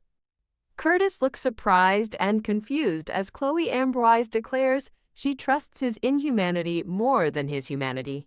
Chloe Ambrose angrily criticizes Curtis for being extraordinarily shameless, citing his actions of overworking her and proposing a contract marriage after only 3 months. Curtis, with a subtle smile, warns Chloe Ambrose that her corpse will be buried in Glitland. Curtis looks frustrated, covering his face, as Chloe Ambrose, with a sinister smile, declares that if he insists on ruining things, producing an heir will be impossible. Chloe Ambrose dramatically bursts through a window, exclaiming, "Freedom!" threatening to jump to escape if forced to produce an heir. Chloe Ambrose looks calm but serious, imagining the beautiful rumor of an archduchess jumping out a window on her wedding night and how the king will surely hear of it. Curtis covers his face in distress at the dining table, while Chloe Ambrose, with a sinister smile, threatens to sell him, the rapist, and his noble title to the king, to which Curtis firmly rejects her plan.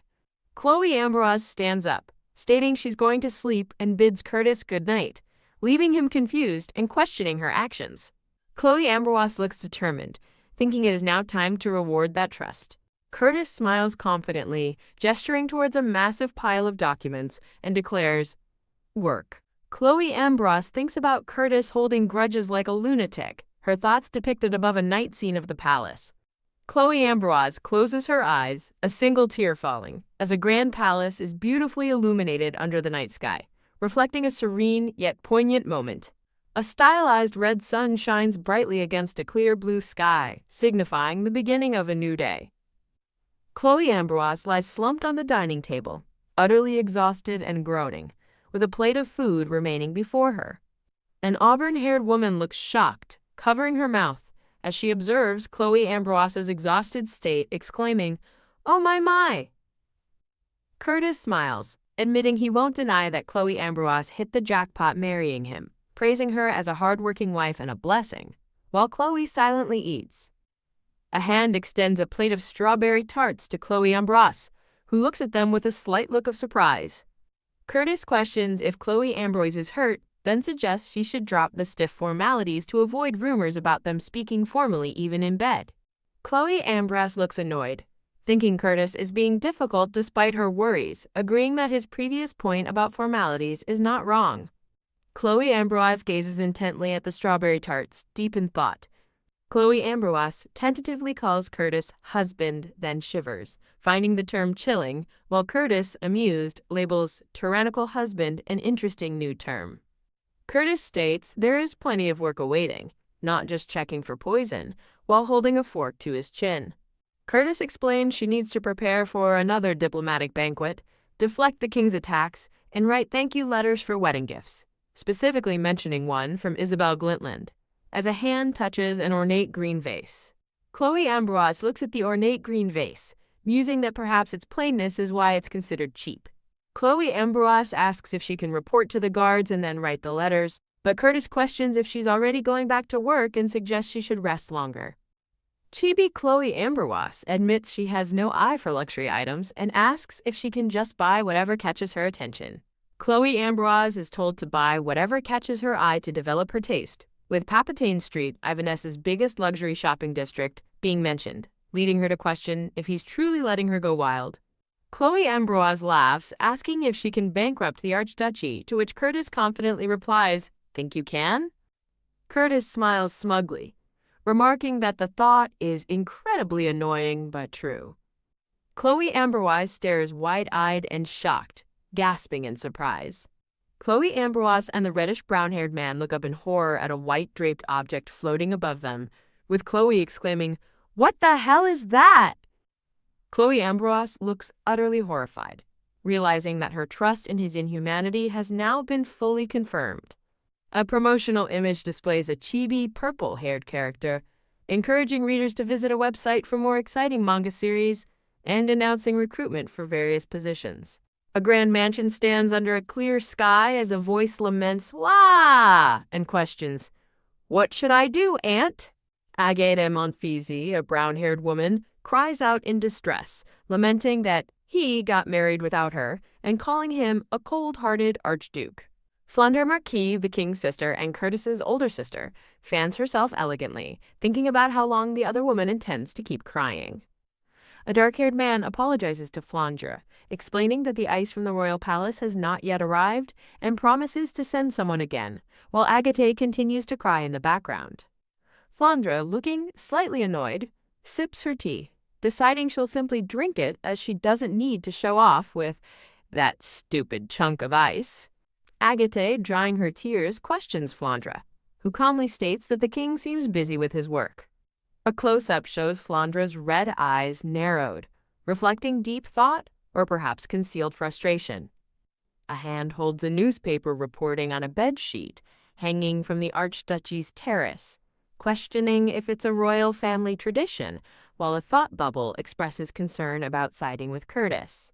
A newspaper rests on a table as a thought bubble attributes her discomfort to heat intolerance and questions what can be done about the National Property Ice Warehouse.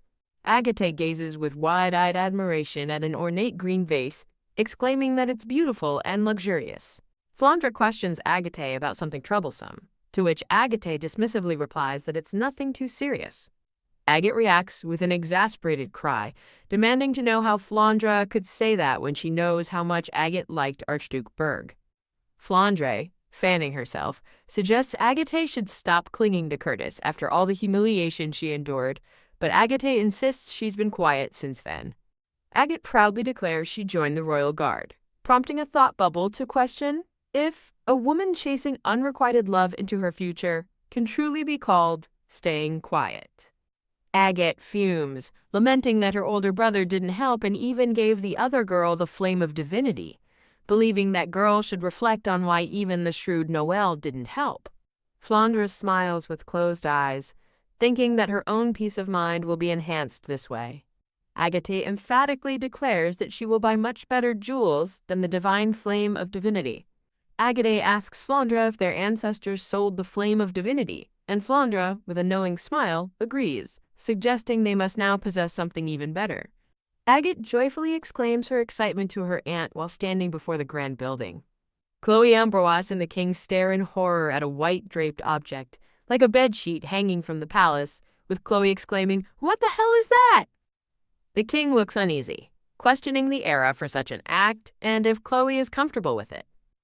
Chloe Ambroise's eyes widen in utter horror as she realizes her trust in the king's inhumanity has been completely confirmed. The king, holding Chloe Ambroise's hand, questions if she thought he would be satisfied with merely a wedding certificate. Curtis stands formally in his white and blue uniform, adorned with a purple medal and gold chains, amidst a lush outdoor setting.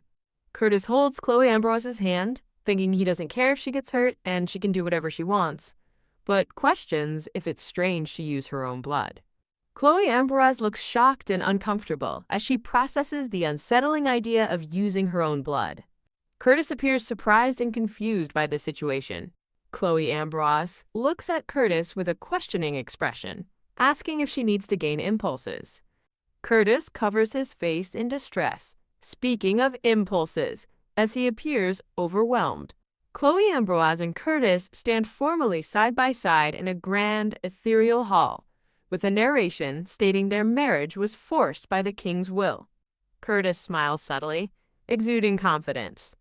Curtis looks over his shoulder, his back to the viewer, as he walks outdoors in his uniform. Curtis introduces Lieutenant Dubois, an auburn-haired man, as today's assigned guard, who bows and declares he will serve as the Archduke's guard. Chloe Ambroise's internal monologue observes that Lieutenant Dubois' expression is not his usual, and that there's a sneer in his eyes when he looks at her. A close-up reveals Lieutenant Dubois' green eyes, confirming a subtle sneer. Chloe Ambroise and Lieutenant Dubois stand side by side on a balcony, both looking forward, Chloe appearing somewhat apprehensive. Chloe Ambroise smiles faintly, her eyes wide, seemingly trying to maintain composure. Chloe Ambroise looks awkward, questioning why Lieutenant Dubois needs to guard her for a personal errand, worrying about having to explain love stuff to him. Curtis smiles, explaining that he assigned Lieutenant Dubois precisely because Chloe Ambroise is his precious wife. Chloe Ambroise reacts with an intensely angry and disgusted expression, her face contorted in a furious grimace. Chloe Ambroise gazes at the distant palace, resignedly stating, "Understood." A young blonde girl excitedly points out a cookie shop from a window with Chloe Ambroise and the king. The king formally addresses Chloe Ambroise as Your Grace, despite her protest, stating he cannot stop. Chloe Ambroise smiles subtly, looking away with a thoughtful expression. A stylized thought bubble declares that years of friendship don't simply vanish overnight, with a smaller thought praising a frown. Chloe Ambroise forces a tearful smile, surrounded by reveling friends who are drinking and teasing her about hating Curtis Berg. Chloe Ambroise looks away, her expression thoughtful and slightly melancholic amidst the revelry. Chloe Ambroise, the young blonde girl, and a purple-haired woman sit on a red couch, while the king sits opposite them. The king, sitting on a red couch, looks at Chloe Ambroise and asks her to step down. Chloe Ambroise looks visibly shocked, her pink eyes wide with distress. Lieutenant Dubois, surprised, opens the door and begins to formally address Chloe Ambroise as she walks past him. Chloe Ambroise continues to walk, looking contemplative, as someone urgently calls out her title, Her Grace the Archduchess. Chloe Ambroise turns, her pink eyes wide with surprise, questioning what she just heard. A large crowd of reporters swarms Chloe Ambroise and Lieutenant Dubois, excitedly hailing her and questioning if she came alone, while Chloe Ambroise reacts with surprise. Overwhelmed, Chloe Ambroise is barraged by reporters asking where she is going, confirming Lieutenant Ezra Dubois as her escort, and questioning the meaning of the bedsheet, making her realize she's being followed. The eager crowd continues to call out to Her Grace the Archduchess and question her solitary presence, reinforcing the chaotic scene. Reporters persist in questioning Chloe Ambroise about her destination and the mysterious bedsheet, intensifying her horror and confirming her realization that she is being pursued. A grand mansion stands prominently, surrounded by a large gathering crowd, indicating the destination of the frantic rush. Chloe Ambroise, accompanied by Lieutenant Dubois and the light blonde-haired young girl, finally arrives, catching her breath and expressing surprise at the unexpected swarm of reporters. A graceful, dark, green-haired woman, adorned with elaborate jewelry, smiles welcomingly as she is identified from the Bassirur Baronetcy. The dark green-haired woman extends her hand in greeting, prompting Chloe Ambroise to internally question the propriety of a woman kissing another woman's hand. Chibi Chloe Ambroise, surrounded by swirling formulas, frantically brainstorms how to maintain her dignity, questioning if the custom is allowed despite the other woman's noble title. Lieutenant Dubois interjects, explaining that the hand-kissing gesture is not permitted for security reasons, to which the dark green-haired woman politely apologizes for her oversight. The dark green-haired woman, holding a purple jeweled pendant, confesses that she truly just wanted to see the famed Flame of Divinity once more. The Flame of Divinity, a magnificent gold ring with a sparkling purple jewel, is showcased in a close-up against a soft floral background. The dark green-haired woman laughs with pride at the sparkling jewel, prompting Chloe Ambroise to realize the woman's intense love for jewelry, even to the point of wanting to kiss her hand. The dark green-haired woman offers to escort Chloe Ambroise to the second floor, warning about stairs, but Chloe Ambroise, after thanking her, asks for her identity. Realizing her lapse, the dark green-haired woman introduces Camille Bassirur, her younger sister who is currently working on craftsmanship projects on the third floor. Chloe Ambrose and the light blonde-haired young girl gaze in awe at a room sparkling with lavish jewelry, the young girl exclaiming in wonder. The light blonde-haired young girl continues to exclaim about the jewelry's sparkle, delighting the dark green-haired woman, while Chloe Ambrose appears slightly overwhelmed. The dark green-haired woman apologizes for her delayed greeting, explaining she was surprised by a morning notice, then invites Chloe Ambrose to sit, who begins to explain her situation. Chloe Ambrose confesses her lack of an eye for jewelry and her desire to view everything from low to high end, surprising the dark green-haired woman, who questions her intent. Chloe Ambrose explains her need to examine lower-quality items to develop her taste, then asks if they deal with such products, to which the slightly uncomfortable dark green-haired woman admits they focus on high-end pieces. The auburn-haired woman advises Chloe Ambrose that simply browsing will sharpen her eye, suggesting they begin, a point Chloe Ambrose internally acknowledges as correct. A lavish display of rings and bracelets sparkles as an unseen speaker proudly offers to showcase all of Bassurur's unique and high-quality items.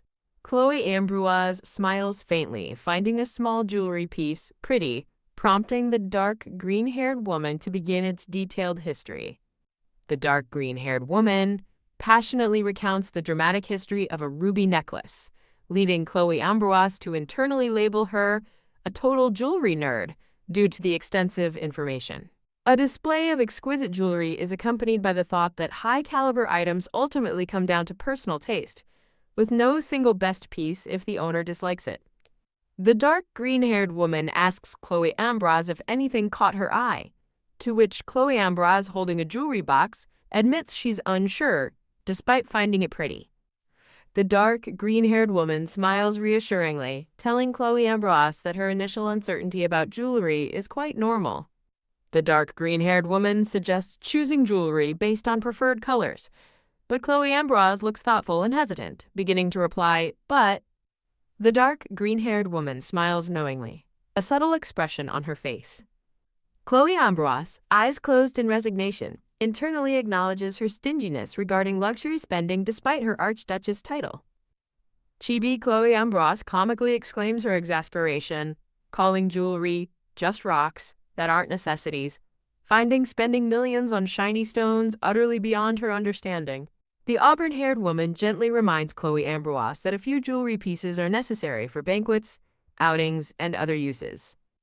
Chloe Ambrose closes her eyes with a pained smile, conceding that her practical common sense is incompatible with this extravagant environment. Chloe Ambrose brightly suggests choosing something in a neutral color, but the dark blue-haired woman, Leah, furiously interjects, telling her not to pick neutral colors for jewelry, too. Leah scolds Chloe Ambrose about her wardrobe being full of boring brown, questioning why she'd want brown jewelry even as Archduchess, while Chloe Ambrose defends brown as a neutral color, and the dark green-haired woman looks on amused. Leah angrily shouts at her sister, asserting her right to like brown and declaring her desire to sneak pretty accessories from her wardrobe like their other siblings. Leah, watching with the dark green-haired woman and the auburn-haired woman, continues to push her sister to buy something nice, since there's nothing worth stealing, reminding her the Archduke approved unlimited spending.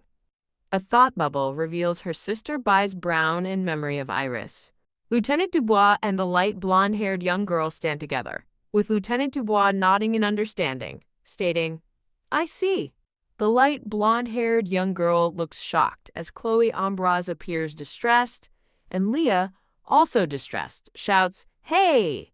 after revealing that Chloe Ambrose's sister considers brown clothes cheap because they don't need dye. The group, including Chloe Ambrose, Leah, Lieutenant Dubois, the dark green-haired woman Camille Bassurur, and the light blonde-haired young girl, gathers around a jewelry display in the opulent room. The dark green-haired woman gasps dramatically, covering her mouth in shock. The dark green-haired woman apologizes, explaining the sisters reminded her of her own childhood, but Camille Bassurur furiously demands her younger sister to kneel and apologize immediately.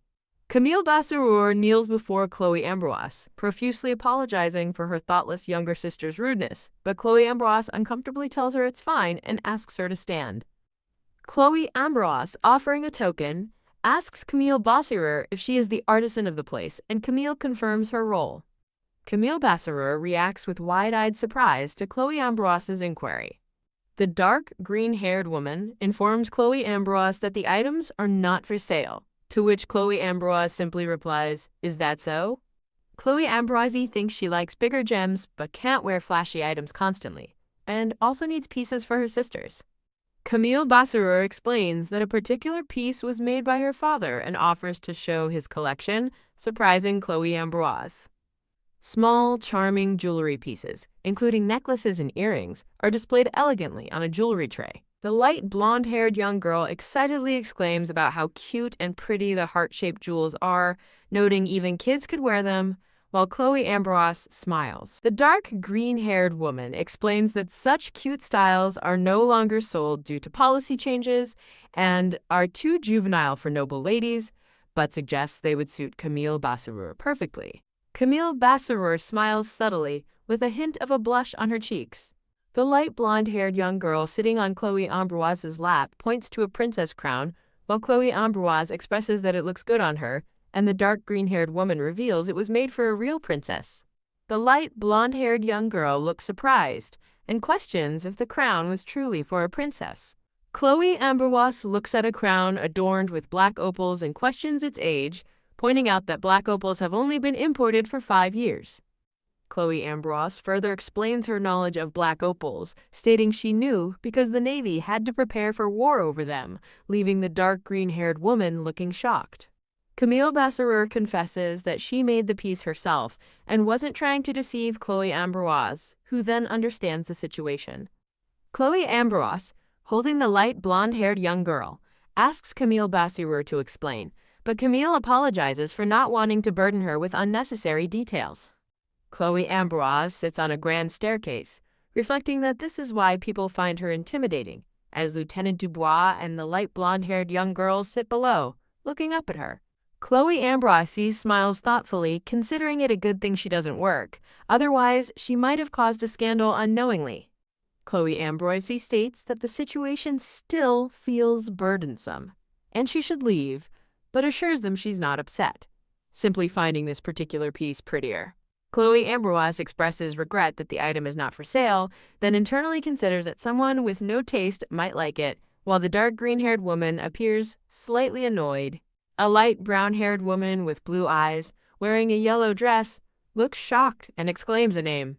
The light brown-haired woman angrily questions how Chloe Ambrose entered, believing the store should be closed for her Grace's reservation, while Chloe Ambrose looks at a thought bubble depicting a laughing man in uniform who resembles Lieutenant Dubois, wondering if this is the Monfils she knows. The blonde-haired man in uniform trusts Noel brown-haired woman to keep a secret from Agathe, which Noel laughingly agrees to.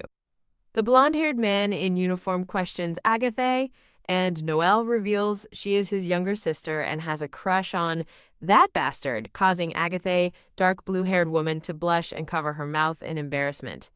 The blonde-haired man in uniform expresses how unfortunate it is that Agathe doesn't get a signing bonus like Lieutenant Ambrose, and instructs Noel to prepare a fake contract for the Royal Archives. Agathe Montfils' light brown-haired woman confronts Chloe Ambrose, identifying her as the, quote, pitiful girl who's in love with Curtis. Agathe Montfils looks down at Chloe Ambrose with an angry expression.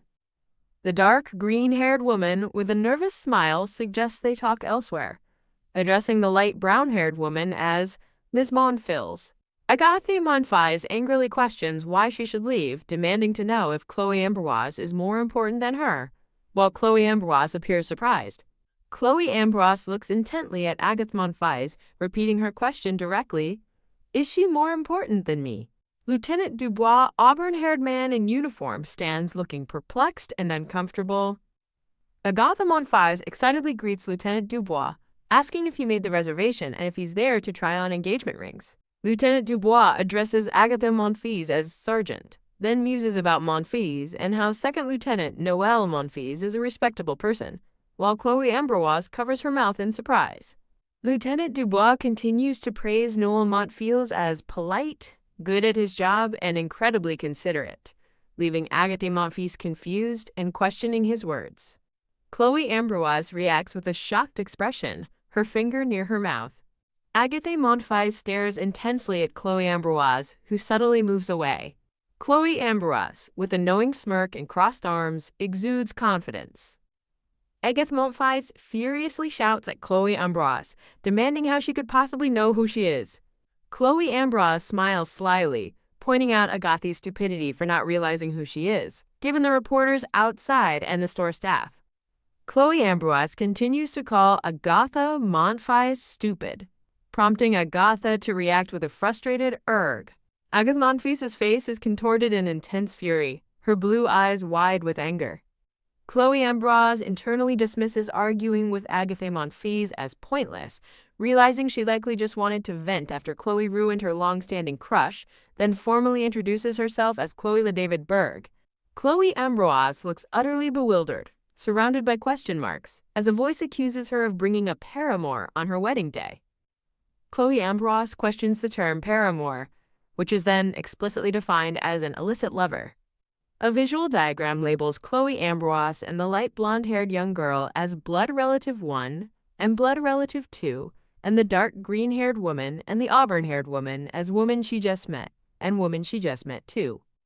Chloe Ambroise points dramatically at Lieutenant Dubois, identifying him as the only man here.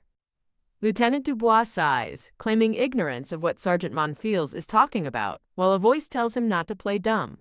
Chloe Ambroise is visibly shocked as the voice reveals Lieutenant Dubois introduced Lieutenant Ambroise to his family as his future wife, a fact known by everyone in the guard. The dark green-haired woman and Camille Bassirour in the upper panel, and the auburn-haired woman in the lower panel, all react with expressions of shock and disbelief. Chloe Ambroise covers her face in distress as Lieutenant Dubois looks horrified, while the voice reveals he used Chloe's name because he was too pathetic to tell his mother he didn't want to get married, confirming, yes, it's him. Text describes Ezra Dubois, tired of constant nagging about marriage since adulthood, drowning his frustrations in alcohol, shown above a dark, imposing house at night. Ezra Dubois, surrounded by drinking friends, complains about being forced into marriage meetings, stating he just wants to live freely without responsibility, since his ambitious older sister inherited the title and estate. One friend suggests, that's just how adults are. Ezra Dubois, looking distraught, is told by a laughing friend that his parents are immortal because they won't rest until he's married. Ezra Dubois' friend, George auburn-haired man, proposes a genius idea. Just lie and say he's dating Chloe, leaving Ezra Dubois shocked. The black-haired man questions if marrying Chloe would make Curtis's parents go nuts. Chloe, the dark blue-haired woman in uniform, is described as having a family but no other assets, and being a former Navy member. Chloe, the dark blue-haired woman, is depicted in a wedding dress, labeled as Forbes' one worst bride material by a chibi black-haired man. Several individuals, including a chibi black-haired man, Matthew and Chloe, are gathered around a table filled with food. Matthew, the reddish-brown-haired man, angrily tells someone to shoo and apologizes for their words about Chloe, while a black-haired boy also demands an apology. Chloe, the dark blue-haired woman, calmly states she is fine, surprising Matthew. Chloe, the dark blue-haired woman holding a wooden mug, dismisses a comment about not being taken home, stating she doesn't care and they can do whatever they want. Matthew, the reddish-brown-haired man, the black-haired chibi man, and another chibi black-haired man are seen restraining a dark-haired boy, while a boy with reddish-brown hair holds a hammer. The group continues to restrain the dark-haired boy, all crying and shouting, "Chloe!" A narrative panel states that Ezra's house was turned upside down amidst the chaos. Matthew, the reddish-brown-haired man, flails dramatically, screaming, "No!" and declaring his desire to marry Chloe. Chloe, Leah, and a light brown-haired boy are shown ecstatic, surrounded by numerous gift boxes, as Chloe announces a birthday present for Leah, who exclaims, "Wow!" A narrative confirms Chloe received dozens of boxes of fancy sweets as thanks. Matthew, the reddish-brown-haired man, rubs his head, recalling the delicious sweets, while chibi Chloe and Leah drool. An unseen speaker dismisses the event as a drunken joke to Sergeant Montfils, but a lower voice retorts, Don't lie. Chloe, the dark blue-haired woman, reflects on how a noblewoman could tarnish her reputation for sweets and admits she agreed to a contract marriage to make her boss kneel, concluding that sweets are better than kneeling. Agatha, the light brown-haired woman in yellow, angrily scolds Matthew, the reddish brown-haired man, for defending Chloe, reminding him she married the Archduke after only 2 months. Chloe, the dark blue-haired woman, with a slight smile and a pensive expression, acknowledges the headache of how people perceive her now, attempting to explain that she understands Agatha's misunderstanding. Gothi, the light brown-haired woman, interrupts Chloe, sarcastically questioning misunderstand and accusing Chloe of having a paramour from day 1 of her marriage, asking if Lord Curtis knows about it. Chloe, the dark blue-haired woman, explains that the Archduke assigned Lieutenant Dubois as her escort, prompting Agatha to HMPH and doubt Curtis knew of Chloe's affair, to which Chloe muses that is likely true. Chloe, the dark blue-haired woman, sighs, stating she wasn't aware she was committing affair herself, wondering how the Archduke would know, which leaves Agatha exclaiming, "What?" Chloe, the dark blue-haired woman, informs Agatha, the light brown-haired woman, that she has 2 more things to say, prompting Agatha to ask what they are. Chloe, the dark blue-haired woman, with intense, angry eyes, declares that she also has eyes, addressing Agatha as Sergeant Monfils.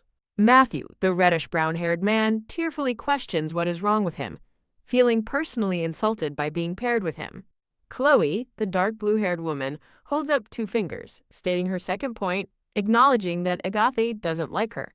Chloe, the dark blue-haired woman, asserts her higher military rank as a lieutenant over Agatha, the light brown-haired woman, who then retorts that she is currently on leave. Chloe, the dark blue-haired woman, smiles, agreeing with Agatha's statement about being the daughter of Count Monfils, then provocatively asks if that makes her the Archduchess of Berg.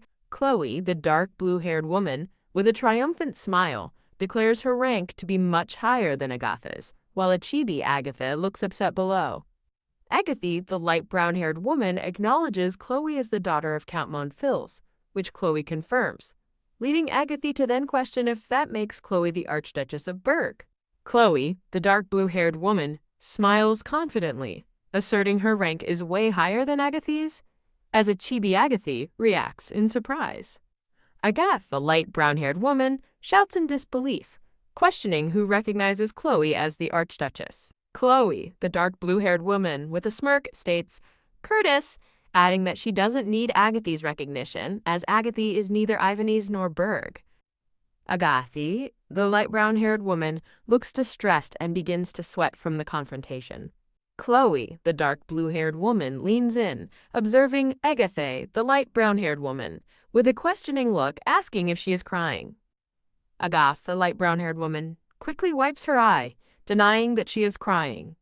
Agatha, the light brown-haired woman, bursts into tears, angrily asking Chloe if she likes the Archduke that much, and if she is trying to rile her up. Agatha, the light brown-haired woman, stares forward with a determined and serious expression. Agatha, the light brown-haired woman, looks surprised, but suggests they should all go their separate ways to accomplish their tasks. Chloe, the dark blue-haired woman in what appears to be a jewelry shop, thinks that, according to Agatha's logic, she still outranks her. Chloe, the dark blue-haired woman, adds that Bossirour's Agatha's family shop is past its prime too, causing Agatha, the light brown-haired woman, to look shocked. The dark green-haired woman, the proprietor, apologizes and regrets not selling the family heirlooms long ago, understanding Camille's sentimentality but knowing something like this would happen. Agatha, the light brown-haired woman, smiles confidently, stating they'll have to wait and see if Chloe is truly the most important person there. Chloe, the dark blue-haired woman, looks shocked, wondering what this kiddo Agatha is talking about, while Agatha smiles mysteriously and calls out Aunt Mary. Chloe, the dark blue-haired woman, observes Agatha walking away towards an elegant light brown-haired woman in a dark green dress, realizing that woman is... A regal portrait reveals an elegant, light brown-haired woman, identified as the very top name on the noble list. The elegant, light brown-haired woman in a dark green dress, holding a fan, is dramatically introduced as the king's sister, the Marquis of Flandre. Chloe, the dark blue-haired woman, realizes with a shock that the Marquis of Flandra's presence explains why Agatha had been strutting around as if she owned the place. A few minutes earlier scene shows an exterior of a grand building, with off-panel voices discussing Miss Monfils' arrival and how the Archduchess made her reservation first, noting the swarming press. Agatha, the light brown-haired woman, addresses a gray-haired man and others, asserting her importance by emphasizing she came with the Marquis of Flandre. Agatha, the light brown-haired woman, grins maliciously, declaring her intention to crush that Archduchess's pride flat. A hand is shown on a staircase as a chibi. Agatha, the light brown-haired woman, runs up, hinting at her plotting. The dark green-haired woman, the proprietor, looking concerned, tells a chibi gray-haired man to call Camille, to which he replies that he understood. The Marquis of Flandre, the light brown-haired woman, apologizes to Camille, the dark green-haired woman, for being in the reserved shop, but Camille reassures her it's fine. The brown-haired woman in the teal dress and the dark green-haired woman watch in confusion as the man in uniform speaks. Curtis, the blonde-haired man in uniform, smiles and clarifies to the brown-haired man in uniform that he wasn't referring to Marquis Flandre. The brown-haired man in uniform laughs nervously, acknowledging that Agatha is just hard to control. Curtis, the blonde-haired man, smiles charmingly, denying that he feels that way. Chibi versions of the brown-haired man, the brown-haired woman in the teal dress, and Chloe Ambrose appear shocked, as an unseen thought questions how the cold-hearted man used such a warm word. The brown-haired woman in the teal dress looks distressed, her red eyes widened, next to an ornate green vase. Curtis, the blonde-haired man, smiles at the brown-haired woman in the teal dress, who fans herself awkwardly. Curtis, the blonde-haired man, walks down a grand staircase arm-in-arm with the brown-haired woman in the teal dress, followed by the brown-haired man in uniform and the dark green-haired woman. Curtis, the blonde-haired man, smiles slyly, shushing the brown-haired woman in the teal dress as she attempts to apologize. The brown-haired woman in the teal dress recounts a story of the auburn-haired man being dumped after 2 months and Chloe Ambrose marrying the Archduke. The brown-haired man in uniform confirms it is a famous story among the guards. Chibi versions of a black-haired boy and an auburn-haired boy appear. As the brown-haired woman in the teal dress explains, the captain pushed the idea, and Lieutenant Dubois went along with it. A hand pulls the hair of a chibi dark blue-haired woman drinking with a chibi auburn-haired man, as the brown-haired woman in the teal dress continues to explain the story. The brown-haired man in uniform looks at Curtis, the blonde-haired man, questioningly, asking if he was the one who did that. Curtis, the blonde-haired man, looks playful as he asks the brown-haired man if he's docking his pay after he provided an interesting story. The brown-haired woman in the teal dress questions if Lord Curtis wouldn't have known about their affair, to which the blonde-haired man in uniform responds that he guesses that's true. Curtis, the blonde-haired man, thanks the brown-haired man in uniform for stopping him from marrying his sister, asking him to keep it secret from Agatha to avoid more headaches. The brown-haired woman in the teal dress looks shocked as she spots someone, shouting, "Aunt Mary, look here." The brown-haired woman in the yellow dress rushes past the dark blue-haired woman towards the brown-haired woman in the teal dress. The brown-haired woman in the teal dress looks upset, reminding someone not to call her aunt in front of others. The brown-haired woman in the teal dress introduces the dark blue-haired woman, Chloe LaDavid Berg. The brown-haired woman in the teal dress remarks that Chloe Ambrose is the Archduchess who married yesterday, criticizing her lack of noble etiquette after being in the army. Chloe Ambrose looks downcast, reflecting that she should have seen this coming when Agatha started acting up, and apologizes, promising to do better. The brown-haired woman in the yellow dress points excitedly, making a sound, as the brown-haired woman in the teal dress fans herself. The brown-haired woman in the yellow dress smiles, asserting that by her logic she must be cheap too, shocking the brown-haired woman in the teal dress. The brown-haired woman in the teal dress embraces the brown-haired woman in the yellow dress, who looks surprised. The brown-haired woman in the yellow dress looks distressed, covering her mouth in shock. The brown-haired woman in the yellow dress gasps in surprise, seeing Curtis and the brown-haired man in uniform. The brown-haired woman in the yellow dress looks surprised and asks for a pardon. The brown-haired woman in the yellow dress exclaims in shock at seeing Curtis as well. A display of jewelry, including a tiara in a red box, is shown, as a voice confirms that items quote, are mixed in with them. Chloe Ambroise realizes this is why Bassarour did not want to show her those items. The brown-haired woman in the teal dress observes the gray-haired young girl, who glances curiously at the scene. The brown-haired woman in the teal dress fans herself, while the dark blue-haired woman, Chloe Ambroise, smiles, holding the gray-haired young girl. The brown-haired woman in the teal dress smiles subtly, her eyes closed in contentment. The gray-haired woman smiles warmly, standing with her hands clasped. Curtis, the blonde-haired man in uniform, converses with the gray-haired woman and the brown-haired woman in the teal dress. Chloe Ambroise and Curtis, the blonde-haired man, stand smiling together amidst a floral background. The brown-haired woman in the teal dress fans herself, smirking coyly. Chloe Ambroise looks surprised as the brown-haired woman in the teal dress shouts Curtis.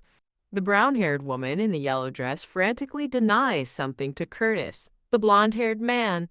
Chloe Ambroise and Curtis, the blonde-haired man, stand close together, smiling, with hearts and flowers in the background. The brown-haired woman in the yellow dress angrily questions how Curtis could marry such a woman, leaving her behind. The brown-haired woman in the yellow dress looks visibly upset, her eyes wide with hurt. The brown-haired woman in the yellow dress confronts Curtis, the blonde-haired man, while Chloe Ambroise stands behind him, looking unimpressed. Curtis, the blonde-haired man, looks seriously, explaining that his marriage wasn't about leaving her, nor does social standing dictate affection. The brown-haired woman in the yellow dress looks upset, questioning Curtis about the royal guard. Curtis, the blonde-haired man with purple eyes, looks sternly, asking who told her to join. The brown-haired woman in the yellow dress looks tearful and distressed. Flandre Marquise fans herself with a distressed expression, while Agathe Monfils stands with her head bowed. Curtis gently comforts Agatha Monfils, while an unseen speaker offers to take care of the immature child since Warrant Officer Dubois is present, which Curtis approves with an all right. Agatha Monfils weeps dramatically in the foreground, as Flandre Marquise, Chloe Ambroise, and Curtis stand together in the background. An auburn-haired woman and a purple-haired woman bow politely with hands clasped. Curtis and Flandre Marquise face each other, with Curtis remarking that it would have been more problematic if she had known, and Flandre Marquise noting his bluntness and lack of affection. Chloe Ambroise and Leah perform a deep bow with Iris, as Chloe introduces them as Leah and Iris. Iris, a young gray-haired girl, looks wide-eyed while wearing a tiara. A chibi Chloe Ambroise explains that Iris resembles their mother's side of the family, while Leah and Chloe take after their father's side. A chibi Flandre Marquise apologizes for her impertinence. Flandre Marquise offers Chloe Ambroise the tiara Iris is wearing as an apology, but Chloe quickly and politely declines the gift. Curtis, embracing Chloe Ambroise, remarks that it's her first day as a newlywed, and asks to allow his wife to save face. Flandre Marquise looks annoyed, fanning herself with a sly expression. Curtis and Chloe Ambroise relax at a table filled with sweets, with Curtis commenting that they finally have a moment to breathe. A chibi Chloe Ambroise happily eats a sweet from a stick, exclaiming that it's delicious. Flandre Marquise states that the Eleanor Society meeting will be held soon for the first time in a while and advises Curtis to have his wife prepare, mentioning she owes him a favor from today. Chloe Ambroise, while eating, asks Curtis if he has ever participated in the Eleanor Society meeting. Chloe Ambroise looks exasperated and questions the situation with a sigh. Chibi Chloe Ambroise and Curtis discuss that Chloe will most likely have to host the Eleanor Society meeting, not just join it. A close-up of Curtis's purple eye shows a serious expression. Agatha Monfils appears distressed, as an unseen thought anticipates an attack similar to Miss Monfils from today. Chloe Ambroise, still eating, internally laments that this whole situation is going to be another headache. Curtis smiles subtly, looking pleased. A close-up shows Chloe Ambroise looking annoyed with narrowed pink eyes. Chloe Ambroise, with a sweet in her mouth, questions Curtis why he wouldn't look at her, as he gazes intently at her. Curtis looks surprised and flustered, asking if he was smiling. Chloe Ambroise questions if Curtis wasn't smiling, to which he adamantly denies it and asks what she takes him for, looking annoyed. Chloe Ambroise smiles warmly at Philip Deltang, who looks surprised. Philip Deltang explains that sending ice cream in ice packages is possible, but expensive and incurs significant costs, apologizing for his frankness to Her Highness, the Grand Duchess. Chloe Ambrose looks wide-eyed and leans towards Curtis, who looks intently at her. Chloe Ambrose whispers to Curtis, who maintains a stoic expression. Chloe Ambrose whispers closely to Curtis's ear, his purple eye visible. Chloe Ambrose whispers to Curtis, who listens attentively while she covers her mouth with her hand. Chloe Ambrose whispers something, prompting a surprised Curtis to ask, "What?" A close-up of Chloe Ambrose shows her touching her mouth in surprise and slight concern. Chloe Ambrose stands next to Curtis, who looks over his shoulder with a slight frown. Chloe Ambrose whispers to Curtis, asking if she can send the ice cream to Marchioness Flandre, which surprises Curtis, who asks if it's not for her to eat. A chibi Flandre Marquis fans herself with a flustered expression, noting she's sensitive to the heat and indebted to her, as a voice confirms it's fine to send the ice cream. Chloe Ambrose points to the brown-haired man Philip Deltang, asking what he means by "as much as you possibly can." Philip Deltang clarifies that enough for all the servants should be sent, and assures them that the Marchioness's house has an ice cellar for storage, which Curtis confirms. Chloe Ambrose, standing close to Curtis, asks if speaking while standing is ill-mannered, causing Curtis to look flustered as he attempts to deny it. Curtis, the blonde-haired man, looks thoughtful and slightly bothered, touching his chin. Curtis instructs Chloe Ambrose to sit properly, while she again questions if standing like this is rude, to which Curtis repeats his denial. Chloe Ambrose smiles slightly, asking if she smells. Chloe Ambrose suggests her scent is probably just Julia's perfume, while Curtis, looking subtly annoyed, confirms that her smell is part of it. Chloe Ambrose internally calls Curtis a germaphobe, questioning how they shared a bed and thinking he's a strange guy while looking irritated. Chloe Ambrose considers repaying a favor, noting her sister didn't receive much when moving out, but feels clothes or jewelry would be too obvious a bribe and unsuitable for a princess's refined taste. Chloe Ambrose reflects on her desire for them to enjoy all the ice cream they couldn't eat today because of her. Chloe Ambrose clarifies that ice is just needed to keep the ice cream from melting, as Curtis observes her. Curtis smiles, expressing gratitude and offering future help, while Philip Deltang confirms he will sort out the gold coins, and two other brown-haired women in the background also thank them. Chloe Ambrose reveals that Curtis ordered $1.2 billion in cash for everything she touched, prompting a servant to enthusiastically agree.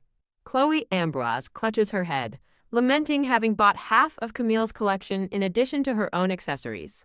Curtis asks Chloe if she dislikes the items, but she denies it, stating they are great, prompting him to question her unhappy expression.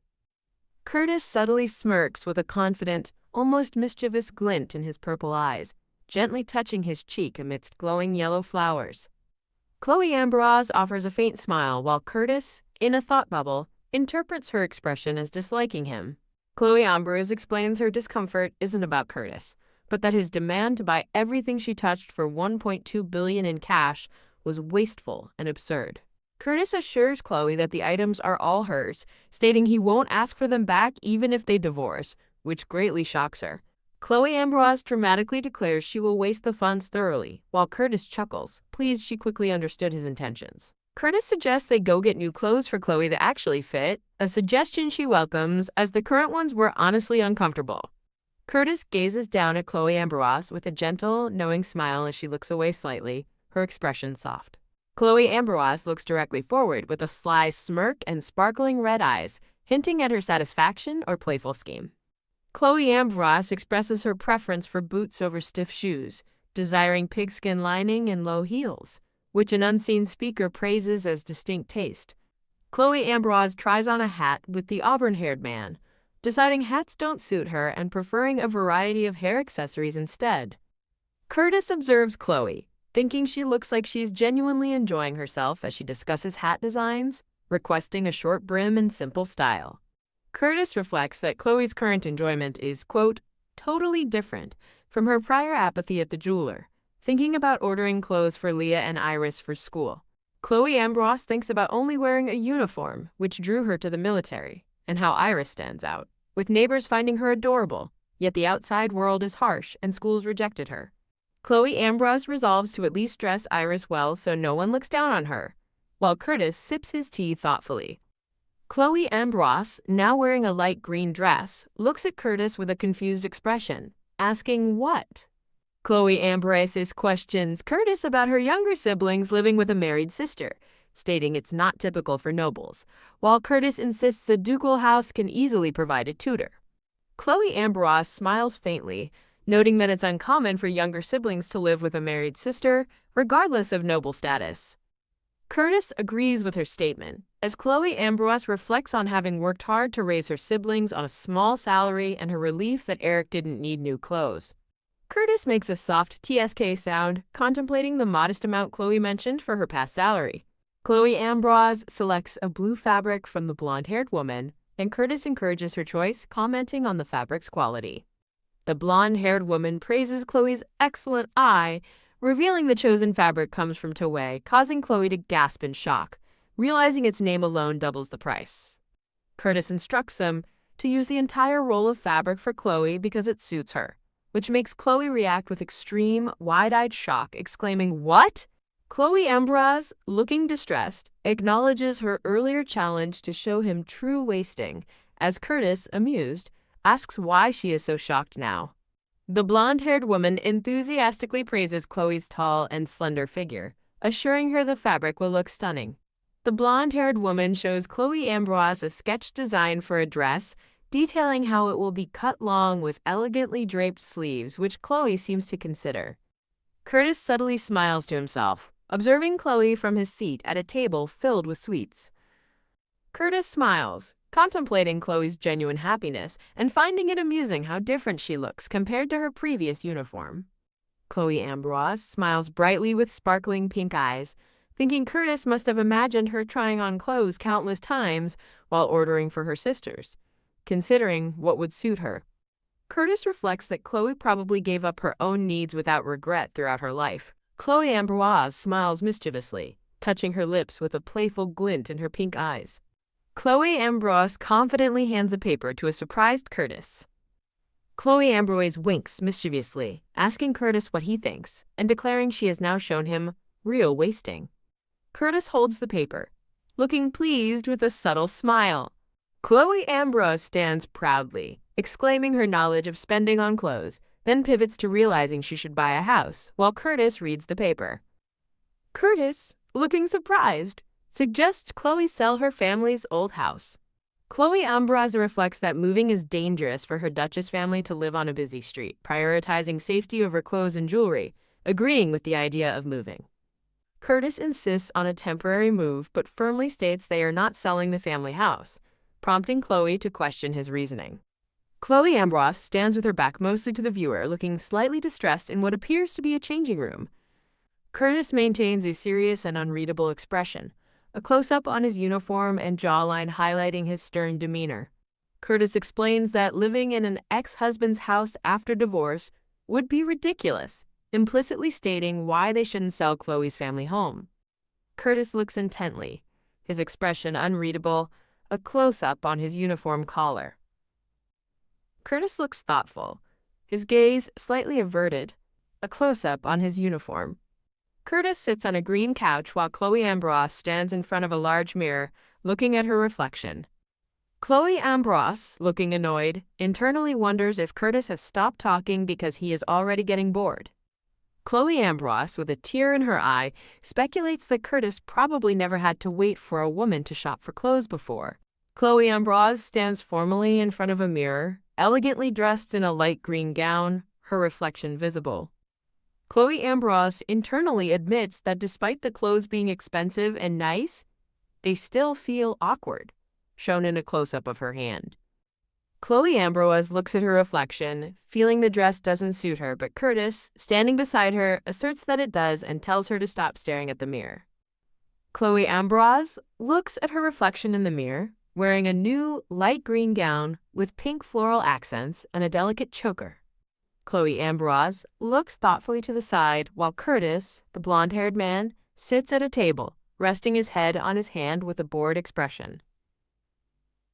A close-up shows Curtis's gloved hand resting under his chin, highlighting his elegant uniform and purple medal. Curtis looks over his shoulder at Chloe Ambroise, who is admiring herself in the mirror, now adorned with a white floral headpiece. Curtis looks surprised as he thinks, "Did I hear that right?" while Chloe Ambroise continues to examine her reflection.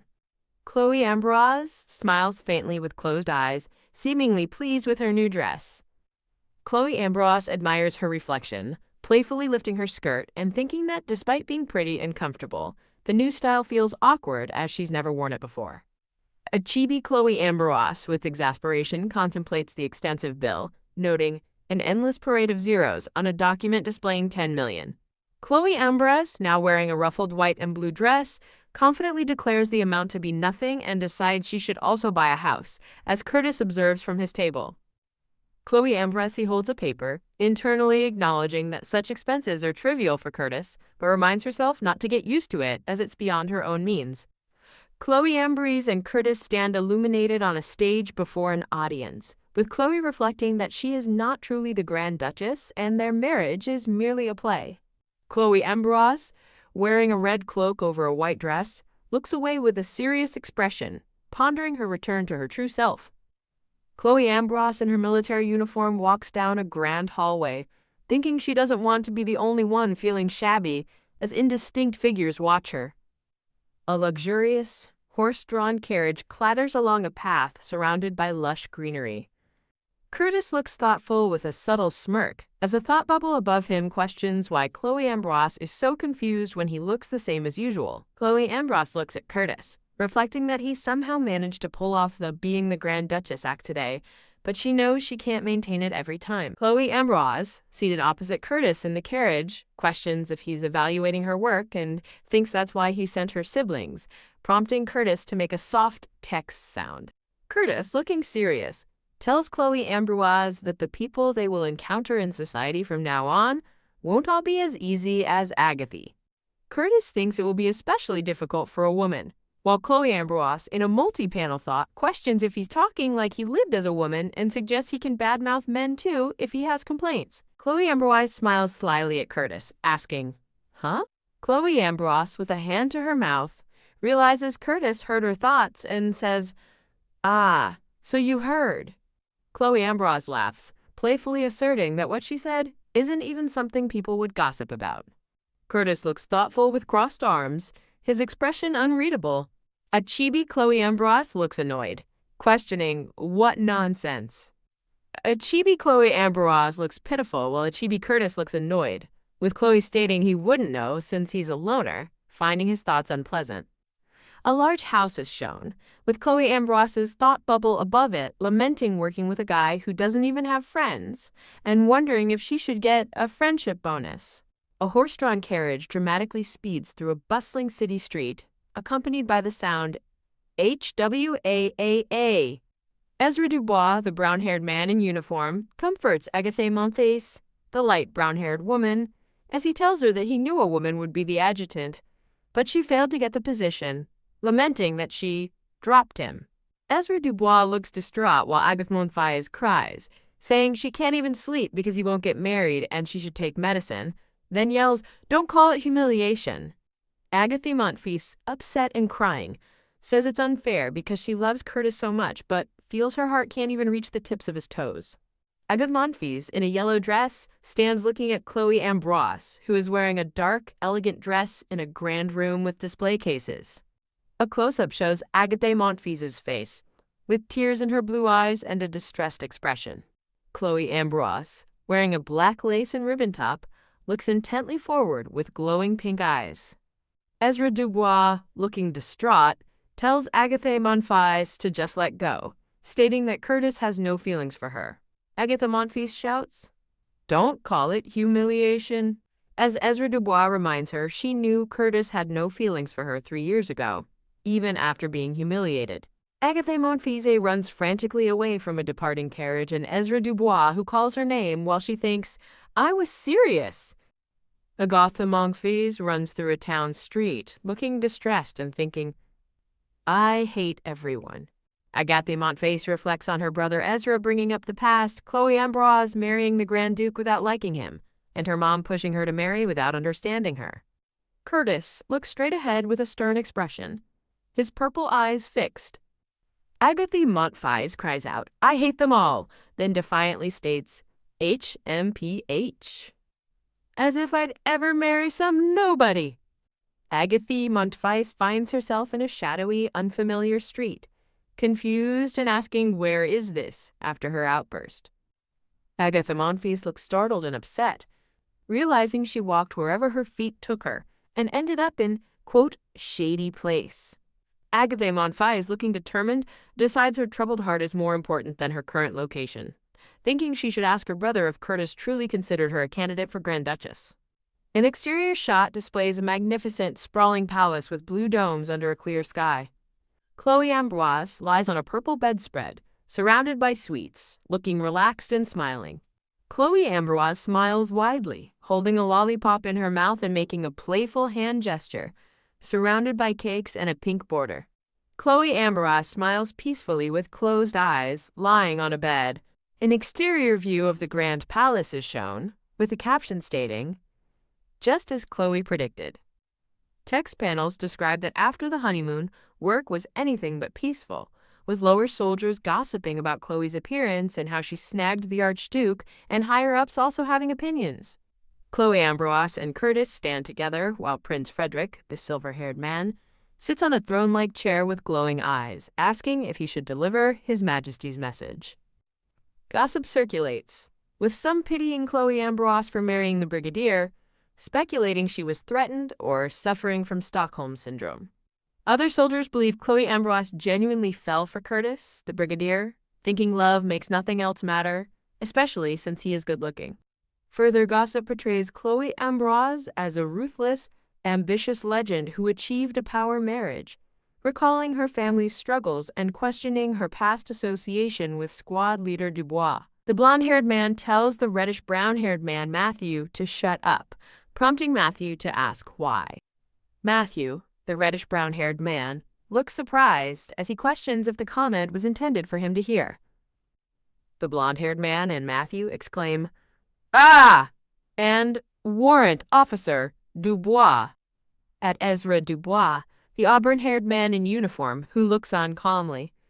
The blonde-haired man and Matthew, surrounded by purple energy, frantically apologize to Ezra Dubois, claiming they were just joking around. The dark green-haired man sternly condemns the royal guards for insulting the Grand Duchess, while Ezra Dubois looks severe, vowing to report them to the third squad leader and warning them about the consequences of running their mouths. Ezra Dubois, the auburn-haired man, dismisses the two chibi figures of the blonde-haired man and Matthew, who quickly flee, exclaiming, Yes, sir!" The dark green-haired man laughs and calls Matthew, the reddish-brown-haired man, a dumbass, prompting Matthew to retort that it's all his fault. The dark green-haired man wonders how Chloe Ambroise and the brigadier ended up together, while Matthew tells him to just eat already, putting an arm around him. The two men at the table discuss Chloe Ambroise, with the dark green-haired man asking what Matthew meant, and Matthew questioning if Chloe ever talked about dating when he used to guard her. Matthew, the reddish-brown-haired man, eats thoughtfully as the dark green-haired man, off-panel, expresses regret at not having asked something. The dark green-haired man asks Matthew how he would know about Chloe's dating history, but Matthew retorts that as the second squad leader, he should know. Matthew looks surprised as the dark green-haired man exasperatedly declares he doesn't know and states that Commander Victor, who summoned Chloe, will handle it, while Matthew questions his anger. Matthew looks exasperated as the dark green-haired man, covering his mouth, explains he is mad because people keep discussing something he doesn't care about, and tells Matthew to stop asking him. The dark green-haired man appears slightly uncomfortable as he mentions hearing Chloe Ambroise came to work today in a fancy Manistone car. Matthew, the reddish-brown-haired man, acknowledges the dark green-haired man's feelings, agreeing that it feels off when a friend who used to badmouth the brigadier suddenly marries him. Matthew, the reddish-brown-haired man, looks serious and contemplative, lost in thought. Matthew, the reddish-brown-haired man, looks startled, adjusting his collar as he questions Chloe Ambroise's marriage, then reflects that if he finds true love, even his mother wouldn't object to his work anymore. Curtis, the blonde-haired man, and Chloe Ambroise, now with purple hair, stand formally, with Chloe Ambroise questioning, Is this really right? Matthew, the reddish-brown-haired man, looks distressed, wondering why Chloe Ambrose, now with purple hair, is wearing a uniform like a political show at a wedding where she should be beautiful. Matthew, the reddish-brown-haired man, looks at Chloe Ambrose, now with purple hair, and again questions whether this is really right.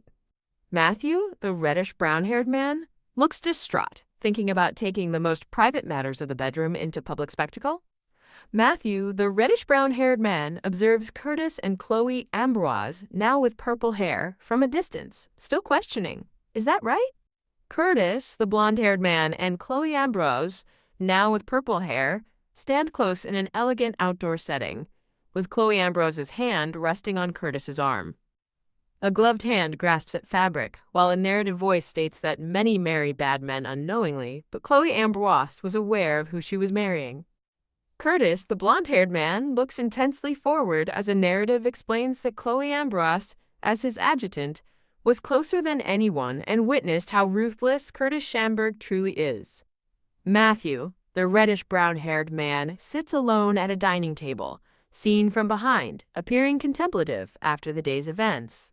The dark green-haired man expresses surprise to Matthew, the reddish-brown-haired man, at how well Chloe Ambrose and Curtis kept their relationship a secret. Curtis, the blonde-haired man, and Chloe Ambrose, now with dark blue hair, stand formally with their backs to the viewer, flanked by spectral knights. Chloe Ambrose, the dark blue-haired woman, looks angry, warning not to come crying later asking for dating stories, calling the person a bastard. Chloe Ambrose, the dark blue-haired woman, stands elegantly as Matthew, the reddish-brown-haired man, struggles to open the carriage door for her. Matthew, the reddish-brown-haired man, looks troubled, his thoughts trailing off with, An unseen speaker, likely Matthew, questions whether he can even ask, thinking they used to be close, as a gloved hand gestures on a table. Matthew, the reddish-brown-haired man, sits alone at the dining table, looking dejected, pondering if he's being pushed away and admitting he doesn't know. Matthew's green eyes, wide and filled with emotion, are shown in a close-up, reflecting his internal turmoil. Matthew, the reddish-brown-haired man, recalls a moment when Chloe Ambrose, the dark blue-haired woman, was disrespected by Agatha Monfils, the brown-haired woman, because of him, and he, quote, couldn't do anything. Curtis, the blonde-haired man, and Junwei, the light brown-haired man with a ponytail, stand side by side in uniform, smiling confidently. Curtis, the blonde-haired man, instructs Warrant Officer Dubois Matthew, the reddish-brown-haired man, to take Leah and Iris, stating that the Grand Duchess and he will travel separately. A brown-haired woman with gold hair accessories speaks to Warrant Officer Dubois Matthew, the reddish-brown-haired man, who holds his head and trails off with, Miss Sarah, a blonde-haired woman with blue eyes and light brown hair, smiles charmingly as the dark green-haired man exclaims, Miss Sarah! Miss Sarah, the blonde-haired woman, smiles and confirms, haha, yes, I just did, while Warrant Officer Dubois Matthew eats and the dark green-haired man gestures. The dark green-haired man, smiling, tells Miss Sarah that he actually came to ask something, and she eagerly encourages him to go ahead. The dark green-haired man apologizes for asking a personal question about Miss Sarah's closeness to the Grand Duchess, but Miss Sarah, smiling, invites him to ask away. The dark green-haired man looks pensive as he explains that his mother wants to invite the Grand Duchess to a gathering, trailing off with, The dark green-haired man apologizes for asking too much, but Miss Sarah reassures him, and Warrant Officer Dubois Matthew, the reddish-brown-haired man, reveals that the Grand Duchess is turning down all invitations. Warrant Officer Dubois Matthew, the reddish-brown-haired man, looks shocked, while the dark green-haired man, annoyed, asks if he can't put it more nicely, and Miss Sarah replies, Oh, I see. The dark green-haired man, touching his head, looks distressed, as chibi figures representing a dark-haired woman and himself accuse him of lying about being close with the Grand Duchess. With a small, ouch thought bubble, the dark green-haired man smiles broadly and confidently, proudly declaring himself Grand Duchess Chloe's best friend, and promising to pass along the request if he can arrange an appointment. Chibi versions of Matthew and a black-haired man playfully pull a chibi blonde-haired woman, with the black-haired man asking what that is, as sounds of Dikui and SYUK fill the air. Matthew, the reddish-brown-haired man, walks away declaring he is leaving, while the dark green-haired man exclaims, "That punk!" And the blonde-haired woman watches with a slight smile, amidst sounds of Bioliok and Eoxy. Matthew, the reddish-brown-haired man, stands looking sullen, and an unseen speaker remarks that he is just in a mood and throwing a tantrum. Prince Frederick, the silver-haired man, formally congratulates Curtis, the blonde-haired man, and Chloe Ambroise, the dark blue-haired woman, on their marriage. Chloe Ambroise, the dark blue-haired woman, stands looking slightly flustered next to Curtis, the blonde-haired man, both in uniform. Prince Frederick, the silver-haired man, with glowing eyes, sits, asking if he should deliver His Majesty's message. Curtis, the blonde-haired man, smiles subtly, inquiring about His Majesty's words. Prince Frederick, the silver-haired man, reveals His Majesty's message is for them to host a housewarming. Chloe Ambroise, the dark blue-haired woman, looks wide-eyed and shocked by the directive. Prince Frederick, the silver-haired man, reiterates that Chloe Ambroise is to throw a housewarming party. Chloe Ambroise questions holding a royal banquet, and Prince Frederick confirms, explaining it is for the 28th anniversary of diplomatic relations, and since the marriage talks of Glintrand fell apart, this banquet must succeed. Prince Frederick, the silver-haired man, points out to Chloe Ambroise that she is now royalty too. Prince Frederick mentions 2 royal elders more skilled than he, noting that the crown princess is also there but has come down with a terrible cold and body aches. Curtis, the blonde-haired man, laughs, suggesting His Majesty the King must have made the crown princess sick, which prompts Chloe Ambroise to question if such a remark is appropriate. Chloe Ambroise, the dark blue-haired woman, looks shocked as Curtis, the blonde-haired man, casually smiles, making her question his nonchalance. Curtis, the blonde-haired man, seen from behind, informs Prince Frederick that His Majesty the King has assigned Marquis Flandre to another task. Chloe Ambroise, the dark blue-haired woman, muses that talking about these matters is tiring, adding that Prince Frederick seems to roughly understand Curtis's position and how well they get along. Prince Frederick, the silver-haired man, looks surprised with an exclamation. Curtis states they will prepare diligently, but Prince Frederick immediately corrects him, saying that is not what he meant. Curtis, the blonde-haired man, smiles broadly, joking that because Prince Frederick introduced them, his standing before the king is awkward, but then adds they are living happily ever after, thanks to him. Prince Frederick, the silver-haired man, points, instructing them to look at where they are standing. Prince Frederick criticizes Curtis for always standing on a specific tile in his room, as if the other tiles had dung on them, calling him peculiar. Prince Frederick observes that Curtis, the blonde-haired man, and Chloe Ambroise, the dark blue-haired woman, maintain exactly 2 spaces between them, just like now. Chloe Ambroise, the dark blue-haired woman, shows a single tear in her eye, reflecting her dismay. Prince Frederick advises them to act properly, not making the distance so obvious, questioning if even a naive king wouldn't notice such a thing. A magnificent, sprawling castle stands under a blue sky dotted with white clouds. Curtis, the blonde-haired man, smiles confidently, amidst a background of floating flower petals and stars. Chloe Ambroise, the dark blue-haired woman, with glowing pink eyes, looks menacingly and questions if he is crazy. Chloe Ambroise, the dark blue-haired woman, looks irritated as 2 soldiers gossip behind her, remarking that they are newlyweds. Chloe Ambroise, the dark blue-haired woman, looks deeply annoyed and lets out an exasperated sigh. Curtis, the blonde-haired man, holds Chloe Ambroise's hand as they walk, while she looks disgruntled, accompanied by the sound of pock. Chloe Ambroise reflects that Curtis identified distance as the problem, something she wasn't conscious of but is now trying to manage within the palace. Curtis, the blonde-haired man, tells Chloe Ambroise that if she is going to hold his hand with such an expression, it would be better not to, as rumors of discord will spread just 2 weeks into their marriage.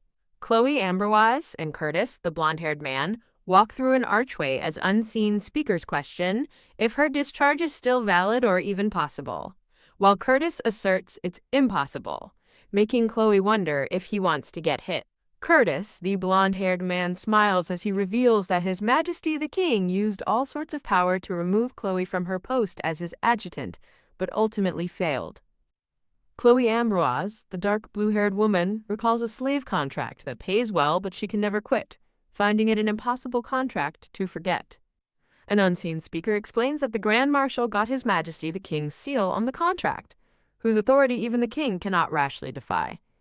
Curtis, the blonde-haired man, makes a peace sign explaining that the king needed the permission of Chloe's direct superior. Chloe Ambroise, the dark blue-haired woman, smiles faintly, asking if she would be sad. Prince Frederick, the silver-haired man, connects the Grand Marshal's past comment about the ensign getting a fine husband to the current situation. Curtis, the blonde-haired man, looks towards Chloe Ambroise with a subtle smile in a garden setting. Curtis, the blonde-haired man, looks at Chloe Ambroise with an unstated thought. Chloe Ambroise, the dark blue-haired woman, questions Curtis's motives, suggesting it would be more beneficial for him to dismiss her and pretend to listen to the king rather than keep her. Chloe Ambroise, the dark blue-haired woman, continues her thought, reasoning that Curtis could use her as bait and let the king reprimand her while he quietly prepares his next step. Chloe Ambroise's pink eyes glow intensely as she looks suspiciously forward. Curtis, the blonde-haired man, and Chloe Ambroise, the dark blue-haired woman, walk away from the palace with their backs to the viewer. Chloe, the dark blue-haired woman, walks behind Curtis, the blonde-haired man, reacting with an internal "oh" as he strides away. Chloe, the dark blue-haired woman, looks distressed, wondering why Curtis, the blonde-haired man, is acting that way and storming off after just warning her about watching eyes, leaving his wife behind. Chloe, the dark blue-haired woman, observes Curtis's legs as he walks with wide strides, pondering his sudden temper tantrum and exclaiming, "Ah!" Curtis, the blonde-haired man, turns back with a shocked expression, calling out Chloe's rank, "Ensign?" Chloe, the dark blue-haired woman, is seen kneeling on the ground, looking disheveled, suggesting a fall or impact. Curtis, the blonde-haired man, points to some bushes, complaining about the slackening gardeners, while Chloe, the dark blue-haired woman, stands awkwardly beside him. Curtis, the blonde-haired man, turns to Chloe, the dark blue-haired woman, asking if she sees him as trash. Curtis, the blonde-haired man, looks ahead with a contemplative and slightly troubled expression. Curtis, the blonde-haired man, comments to Chloe, the dark blue-haired woman, that she is a bit short-sighted. Chloe, the dark blue-haired woman, offers to correct herself if Curtis, the blonde-haired man, tells her what to do, while he questions if he has to spell it out for her. Curtis, the blonde-haired man, touches his throat, experiencing a strange internal feeling, as if something is caught there.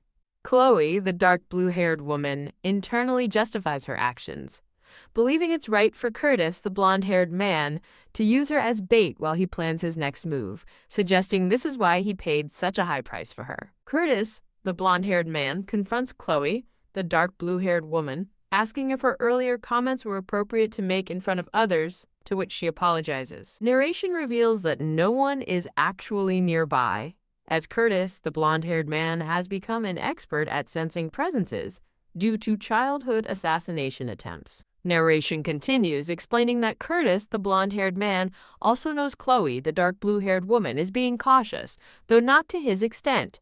The narration describes Curtis's internal reaction, stating that upon hearing Chloe's words, he felt annoyed and rephrased his earlier thought from, "Is that something to say in front of others?" to, "Is that something to say to me right now?" Curtis, the blonde-haired man, tells Chloe, the dark blue-haired woman, that he shouldn't be saying such things and will correct his behavior as she looks downcast. Curtis, the blonde-haired man, reflects that he's been feeling a strange emotion, acknowledging his earlier comment about Chloe being short-sighted was unintended and excessive, and admitting he acted rashly towards someone who holds a weakness of his, despite their contractual relationship. Chloe, the dark blue-haired woman, reflects that Curtis's frustration and her unpleasant expression bothering him must be due to a weakness he holds. Chloe, the dark blue-haired woman, tells Curtis, the blonde-haired man, that she has something to say, prompting him to speak, and she internally realizes he seems offended, concluding she should apologize. Curtis, the blonde-haired man, looks puzzled, questioning if something is missing in her address, reacting to being called simply Brigadier General. Curtis, the blonde-haired man, further muses that she didn't use any honorifics, only Brigadier General, deepening his confusion. Chloe, the dark blue-haired woman, glares intensely with glowing eyes as Curtis, the blonde-haired man, leans close, while a text box highlights prenuptial agreement between Chloe Ambroise and Curtis Sandberg, Article 3. A promotional banner for Nick's scans is displayed against a dark background, featuring a smiling blonde-haired woman. Chloe, the dark blue-haired woman, admits she made a mistake but follows with a wry smile, implying there's an unspoken but. Curtis, the blonde-haired man, states that their current location is the middle of the royal palace. Curtis, the blonde-haired man, looks away thoughtfully. Chloe, the dark blue-haired woman, regrets her earlier words, thinking she should have watched her mouth. Curtis, the blonde-haired man, directly asks Chloe, the dark blue-haired woman, "Do you see me as trash, warrant officer?" Chloe, the dark blue-haired woman, internally considers that if one feels like dying from holding back their temper, it implies a significant emotional burden. A close-up shows Chloe's civilian attire, a plaid top with a brooch, focusing on the detail. Chloe, the dark blue-haired woman, in civilian clothes, looks surprised or deep in thought. Chloe, the dark blue-haired woman, clutches her head in frustration, while an enraged version of her with glowing eyes appears, suggesting an internal struggle or a strong suppressed emotion. Chloe, the dark blue-haired woman, internally laments Curtis broadcasting his harsh words towards her in the palace for everyone, including his beloved Grand Duchess, to see, as her angry alter ego with glowing eyes is shown. Chloe, the dark blue-haired woman with glowing eyes, asks Curtis, "Is that something for you to say to me?" A contract clause is revealed, stating that Chloe Ambroise can demand 3 requests from Curtis during their contract period, with times remaining 2. Curtis, the blonde-haired man, looks concerned as he faces Chloe, the dark blue-haired woman who has her back to the viewer. Chloe, the dark blue-haired woman, looks at Curtis, the blonde-haired man, with an exasperated expression and glowing red eyes. A gloved hand, belonging to Curtis, the blonde-haired man, gestures or reaches out amidst green foliage. Chloe, the dark blue-haired woman, asks Curtis, the blonde-haired man, "Am I wrong?" while he smiles confidently below. Chloe, the dark blue-haired woman, and Curtis, the blonde-haired man, stand facing each other with a distinct space between their feet, emphasizing their deliberate distance. Chloe, the dark blue-haired woman, stands with crossed arms, maintaining distance from Curtis, the blonde-haired man, who has his hands clasped behind his back. Chloe, the dark blue-haired woman, smiles coyly, her eyes glowing red, as she thinks to herself. A garden scene with a lamppost and a bench is shown, and an unseen speaker suggests they sit there for now.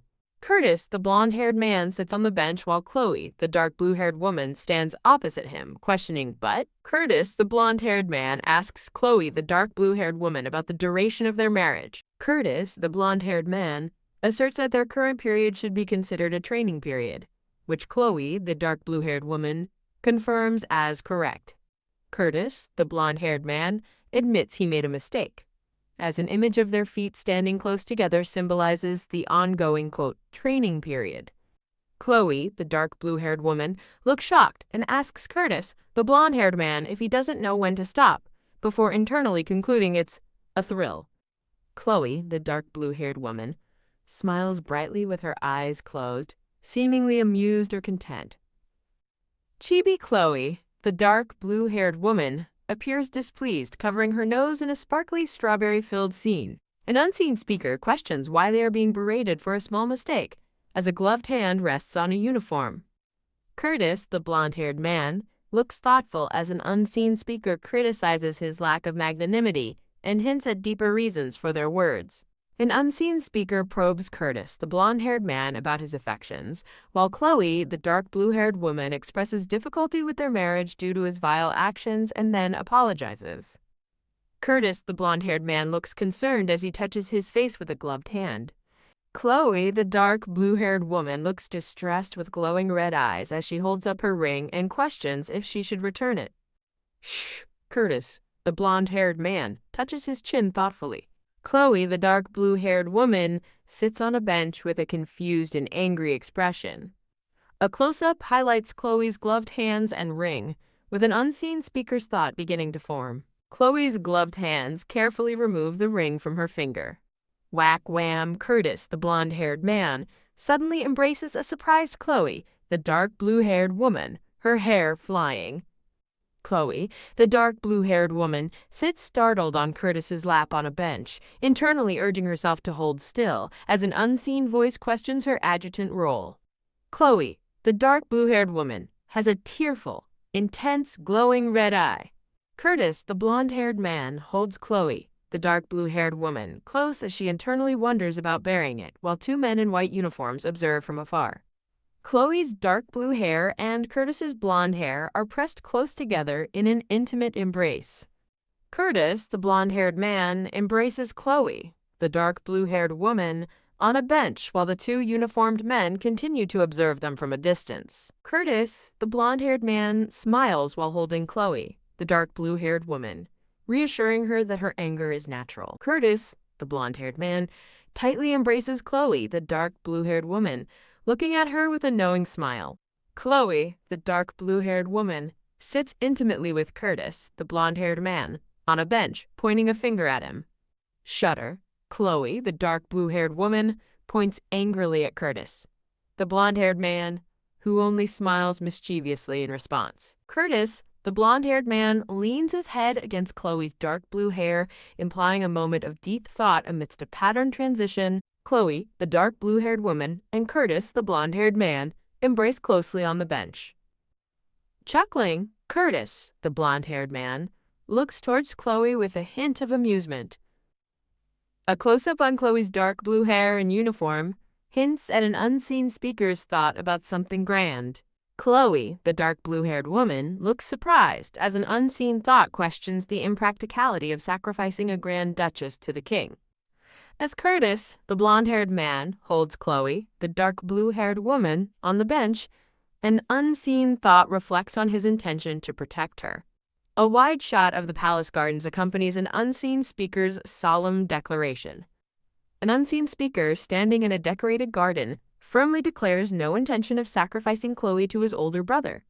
Chloe, the dark blue-haired woman, and Curtis, the blonde-haired man, share an intense look, as an unseen thought questions if his words are truly meant for her. An unseen internal thought observes his serious demeanor, but feels his words are strangely not directed at them. Chloe, the dark blue-haired woman, looks puzzled at Curtis, the blonde-haired man, as an unseen thought concludes his words aren't directed at her. Shaking, Curtis, the blonde-haired man, touches Chloe, the dark blue-haired woman, as an unseen speaker suggests they should go to Glintland. Chloe, the dark blue-haired woman, looks over her shoulder towards a uniformed man observing them from a distance. Giggle, a close-up shows the profiles of Chloe, the dark blue-haired woman, and Curtis, the blonde-haired man, highlighting his purple eye. An unseen speaker questions if Curtis knows about the dirt on his clothes, realizing it would perfectly fuel rumors of Grand Duke Berg's love for his Grand Duchess. An unseen speaker suggests Curtis, the blonde-haired man, kneel, surprising Chloe, the dark blue-haired woman, who internally questions doing it right here, as a small image shows their embrace. A close-up on two uniformed figures confirms that they are still watching. Curtis, the blonde-haired man, embraces Chloe, the dark blue-haired woman, from behind, as an unseen speaker reflects on past concerns. Curtis, the blonde-haired man, stands thoughtfully as an unseen speaker addresses him as Brigadier General Berg. Chloe, the dark blue-haired woman, looks distressed, her red eyes glowing as she asks if she should return the ring, while an unseen thought reflects on the emotional impact of words. Chloe, the dark blue-haired woman, sits on Curtis's lap on a bench as an unseen thought reflects on her past difficulty even sharing a space. A close-up on the intricate bench design marks a subtle transition in the scene. Curtis, the blonde-haired man, leans into Chloe's dark blue hair, as an unseen thought expresses surprise at ending up hugging her. Curtis, the blonde-haired man, shows a faint, knowing smile in profile. A close-up of Chloe's uniform suggests an unseen speaker's thought is about to continue. Curtis, the blonde-haired man, gestures to Chloe, the dark blue-haired woman, stating he will now put what he has learned to good use. Curtis, the blonde-haired man, suggests holding hands with Chloe, the dark blue-haired woman, as an unseen thought notes their worldwide status as a married couple. Chibi Chloe, the dark blue-haired woman, looks embarrassed as an unseen speaker questions her strong reaction. An unseen speaker dismisses a previous statement as a lie now against a background of uniforms and nature. Chloe, the dark blue-haired woman, and Curtis, the blonde-haired man, hold gloved hands, prompting an unseen speaker to exclaim about the gloves. The dark brown-haired man and the light brown-haired man in uniform cover their mouths in shock, with the dark brown-haired man thinking, "Oh my," and the light brown-haired man thinking angrily that someone is selfish. Chloe, the dark blue-haired woman, looks flustered and embarrassed, her face flushed. Chloe, the dark blue-haired woman, continues to appear flustered as she stands in her uniform. Chloe, the dark blue-haired woman, looks angry and embarrassed as Curtis, the blonde-haired man, holds her hand, declaring he is taking the shortest route and telling her not to speak. An unseen speaker, likely Curtis, seeks agreement, then expresses his utmost pleasure. Curtis, the blonde-haired man, firmly holds Chloe, the dark blue-haired woman's hand, asking why he cannot, since they are a married couple, as Chloe tries to pull away. Curtis, the blonde-haired man, smiles contentedly, his eyes closed in satisfaction amidst a floral setting. The scene transitions with a promotional message. The king furiously confronts Curtis, the blonde-haired man, questioning his repeated defiance of commands, while Curtis looks annoyed. The king, the reddish-brown-haired man, enraged, threatens to humiliate Curtis's wife by making her host the diplomatic banquet if Curtis continues to ignore his duties as a royal. Curtis, the blonde-haired man, looks thoughtful as he identifies the king's threat concerning the diplomatic banquet. Curtis, the blonde-haired man, accepts the king's challenge but reminds him that the Grand Duchess is still a lieutenant in the royal guard. Curtis, the blonde-haired man, maintains a stern and resolved expression, confirming his determination.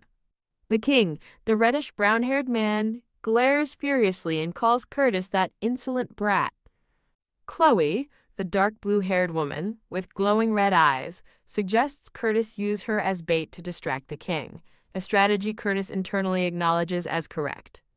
Curtis, the blonde-haired man, is shown in two panels, first with a smug smirk and then laughing, revealing his satisfaction.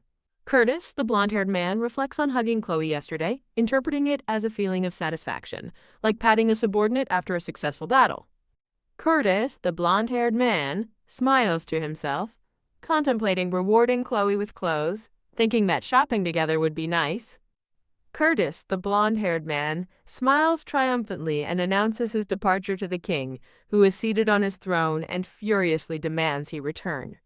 Curtis, the blonde-haired man, leads Chloe, the dark blue-haired woman, away by the hand, observing that the king seems royally pissed, while Chloe asks if Curtis is all right. Curtis, the blonde-haired man, smiles cunningly, considering further provoking the king, since the situation is already volatile. Chloe, the dark blue-haired woman, reacts with wide-eyed shock and horror at an unseen proposition. Curtis, the blonde-haired man, playfully pulls a flustered Chloe, the dark blue-haired woman, by the hand through the palace. Curtis, the blonde-haired man, smiles confidently, radiating satisfaction. Chloe's gloved hand is held by Curtis's gloved hand in a close-up shot. Curtis, the blonde-haired man, smirks subtly, his purple eye gleaming in profile. Curtis, the blonde-haired man, and a still flustered Chloe, the dark blue-haired woman, walk hand in hand through the palace. Curtis and Chloe, the dark blue-haired woman, hold hands, shocking the three uniformed onlookers, with one exclaiming, "Ack!" Lieutenant Ezra Dubois, the dark brown-haired man in uniform, reacts with extreme shock, questioning in disbelief if Curtis, the warrior of cleanliness, is truly holding Chloe Ambrose's hand willingly. Lieutenant Ezra Dubois, the dark brown-haired man in uniform, still aghast, questions if Curtis and Chloe's hand-holding is illegal. Lieutenant Ezra Dubois, the dark brown-haired man in uniform, and Sergeant Sarah de Tournier, the blonde-haired woman in uniform, salute and report to Curtis, the blonde-haired man, while Chloe, the dark blue-haired woman, and the auburn-haired man in uniform stand nearby. Curtis, the blonde-haired man, mockingly asks what was illegal as a chibi. Chloe, the dark blue-haired woman, looks distressed, internally exclaiming that he is not letting it go. Lieutenant Ezra Dubois, the dark brown-haired man in uniform, praises Chloe Ambrose's beauty as simply criminal, causing Curtis, the blonde-haired man, to smirk and question his sanity, deeming the comment about his wife flippant. Curtis, the blonde-haired man, smiles mischievously, surrounded by a purple aura, indicating his cunning amusement. The auburn-haired man in uniform bows, profusely apologizing to Lieutenant Ezra Dubois, the dark brown-haired man in uniform, for his excessive congratulatory words, and promises to rectify the situation. Curtis, the blonde-haired man, states he shares responsibility for the first squad leader's mistake, as the second squad leader, surprising Lieutenant Ezra Dubois, the dark brown-haired man, who tries to interject. Curtis, the blonde-haired man, questions Sergeant Sarah de Tournier, the blonde-haired woman in uniform, about her personal business with Lieutenant Berg, making both her and Chloe, the dark blue-haired woman, appear nervous. Sergeant Sarah de Tournier, the blonde-haired woman in uniform, nervously explains that her business was her delight in greeting the Grand Duchess. Curtis, the blonde-haired man, questions if only the Grand Duchess was greeted, causing Sergeant Sarah de Tournier, the blonde-haired woman in uniform, to react with shock and ask if she also needs to greet the Grand Duke. Curtis, the blonde-haired man, reveals his knowledge of a lady who sent 2 daughters into the military and plans a visit, surprising Sergeant Sarah de Tournier, the blonde-haired woman, who had no idea he knew. Curtis, the blonde-haired man, takes Sergeant Sarah de Tournier's arm, who nervously asks, "Yeah, yes?" Sergeant Sarah de Tournier, the blonde-haired woman in uniform, nervously questions the appropriateness of the arm-linking escort, while Chloe, the dark blue-haired woman, looks utterly shocked and blank. Curtis, the blonde-haired man, and Sergeant Sarah de Tournier, the blonde-haired woman in uniform, walk with linked arms through the palace. Lieutenant Ezra Dubois, the dark brown-haired man in uniform, observes Chloe, the dark blue-haired woman, thinking she hasn't caught on to the problem yet, as Chloe responds with a puzzled, "Huh?" Chloe, the dark blue-haired woman, tells an unseen speaker she has been fine and that he was the problem, as everyone panicked when he announced his marriage. Lieutenant Ezra Dubois, the dark brown-haired man in uniform, playfully pinches a chibi Chloe, the dark blue-haired woman's, cheeks, expressing concern about her weight loss and asking if she was threatened. Chloe, the dark blue-haired woman, looks annoyed with glowing red eyes as her cheeks are pinched by hands. The auburn-haired man in uniform states that someone among them is different and announces his departure. The auburn-haired man in uniform declares he has said enough, as Lieutenant Ezra Dubois, the dark brown-haired man in uniform, and Chloe, the dark blue-haired woman, look on. Lieutenant Ezra Dubois, the dark brown-haired man in uniform, tells Chloe, the dark blue-haired woman, to disregard the auburn-haired man's foul mood, and Chloe agrees, stating that discomfort is expected. Chibi Chloe, the dark blue-haired woman, looks distressed and shocked, her eyes wide with concern. Chloe, the dark blue-haired woman, reacts with a surprised, "Huh?" as the green-haired man in uniform tells her she must invite him as the guest of honor to her first banquet, prompting Chloe to respond with an "EHH?" The green-haired man in uniform laughs triumphantly, clenching his fists in excitement, while Sergeant Sarah de Tournier, the blonde-haired woman in uniform, looks on with annoyance. Against a lush garden background, an unseen speaker tells a snob to drop dead, while another unseen voice apologizes, claiming they cannot hear from a high pedestal. Chloe, the dark blue-haired woman, smiles happily with her eyes closed, seemingly amused by something. The light brown-haired man, with a ponytail, stands with his back to the viewer, looking out over a grand palace garden. A grand palace is shown as an unseen speaker suggests not to worry, as the situation cannot be helped since things suddenly became this way. Chloe, the dark blue-haired woman, sits in a library, reading, feeling relieved that events are within her expectations, but she wonders when Ezra will finally get over it. The red-haired woman in a blue dress looks utterly shocked and furious, questioning if she is the person King Brown himself dispatched for Chloe's sake. The red-haired woman in a blue dress stands in a lavish room taking a delicate sip from a small cup. Chloe, the dark blue-haired woman, asks the red-haired woman in a blue dress what brings her here, and the red-haired woman, accompanied by Junwei, the light brown-haired man, explains she was sent by the king for the 28th anniversary celebration of diplomatic ties. The red-haired woman in a blue dress tells Chloe, the dark blue-haired woman, that Duke Berk's refusal to strip Chloe of her title has complicated royal support, but assures her the king is generous and considerate toward the Duchess. Junwei, the light brown-haired man, holds up his hand, stating that this is Duke Burke's office and only the Duke has the authority to give orders. The red-haired woman in a blue dress looks surprised, extending her hand towards Chloe, the dark blue-haired woman, and Junwi, the light brown-haired man, thinking that Chloe is no ordinary man. Chloe, the dark blue-haired woman, states she'd rather not, while the red-haired woman in a blue dress, looking distressed, stands fanning herself in the background. The red-haired woman in a blue dress questions Chloe, the dark blue-haired woman, about bringing an old man into this cramped place, remarking that there are proper offices for royal ladies at the Capitol Palace and that this one looks worn down. An unseen speaker questions why they would provoke the king, while a chibi Chloe, the dark blue-haired woman, and a chibi Junwi, the light brown-haired man, look shocked, with a second bubble suggesting if it's too cramped, they can help while standing.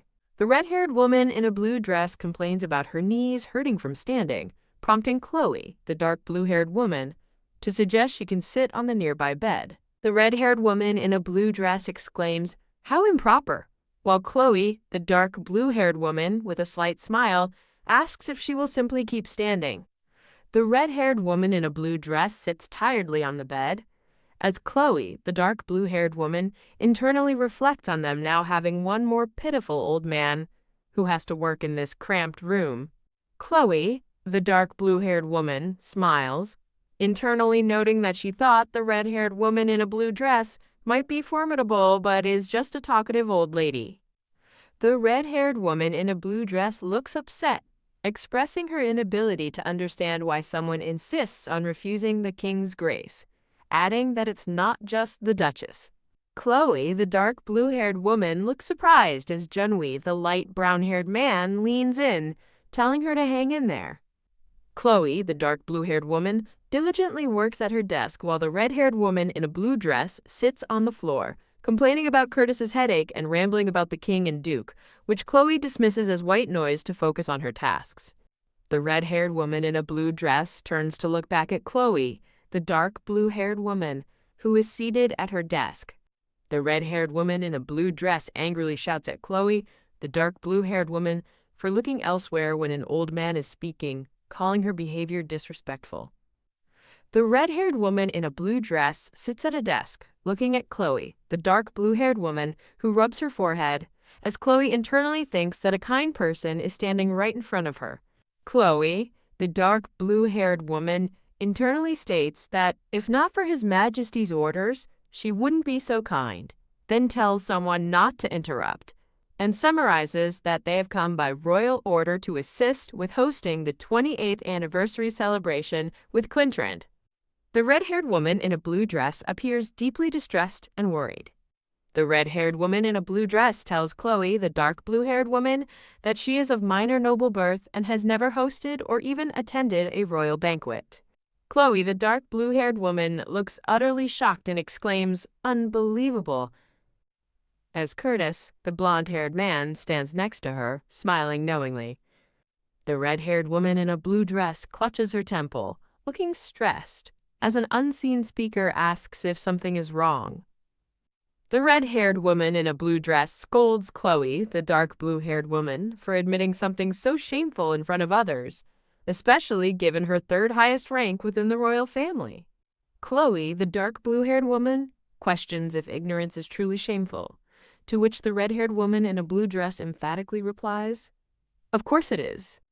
The red-haired woman in a blue dress gestures emphatically, stating that higher rank means higher expectations, and a ruler must know everything, with shadowy figures of royalty depicted above. The red-haired woman in a blue dress tells Chloe, the dark blue-haired woman, that His Majesty sent her to help meet those expectations, while Chloe agrees that a ruler should know everything but adds that no one is born that way. Chloe, the dark blue-haired woman, smiles widely, her eyes closed in amusement. Chloe, the dark blue-haired woman, looks at an unseen speaker, then internally considers, "Then don't tell me." Chloe, the dark blue-haired woman, leans over the tearful red-haired woman in a blue dress, questioning if she came to scold Chloe, the third highest-ranking member of the royal family. In a lower panel, Chloe and Curtis, the blonde-haired man, stand with the red-haired woman talking. 2 handwritten letters are spread across a wooden desk, accompanied by an inkwell and a quill. A chibi Chloe, the dark blue-haired woman, cries amidst towering stacks of papers, thinking that trivial tasks can be left to replaceable people, much like when she was an adjutant to Brigadier Berg.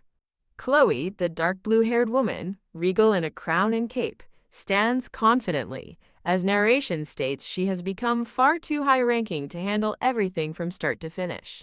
The red-haired woman in a blue dress looks upset, thinking that for small tasks like preparing a banquet, Madame Bring would know, while Chloe, the dark blue-haired woman, smiles subtly, agreeing. Chloe, the dark blue-haired woman, stands next to the red-haired woman in a blue dress, who is sitting on a bed.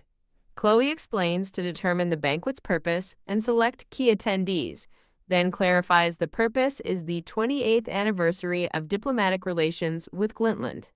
Chloe, the dark blue-haired woman, smiles and points her finger, stating that if the red-haired woman doesn't provide the information, it is now Chloe's responsibility. The red-haired woman in a blue dress looks distressed, sighing, and begins taking notes as instructed. The red-haired woman in a blue dress instructs that all delegation members, along with Count Enel, Baron LeBlanc, Viscount and Viscountess Fleur from the Evanes nobility list, must be invited.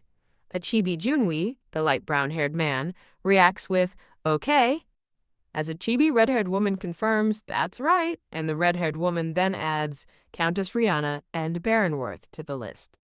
Chloe, the dark blue-haired woman, holds a long scroll, thinking that a royal event means inviting many people, and asks about the contents of the invitation. The red-haired woman in a blue dress with a triumphant smile instructs Chloe to simply write that the invitation is to celebrate the 28th anniversary of diplomatic relations with Glintland, ensuring it is sincerely and, of course, handwritten. Chloe, the dark blue-haired woman, looks distressed, wondering if she has to handwrite invitations for all those people, then thinks it will be tough, but there's no way around it.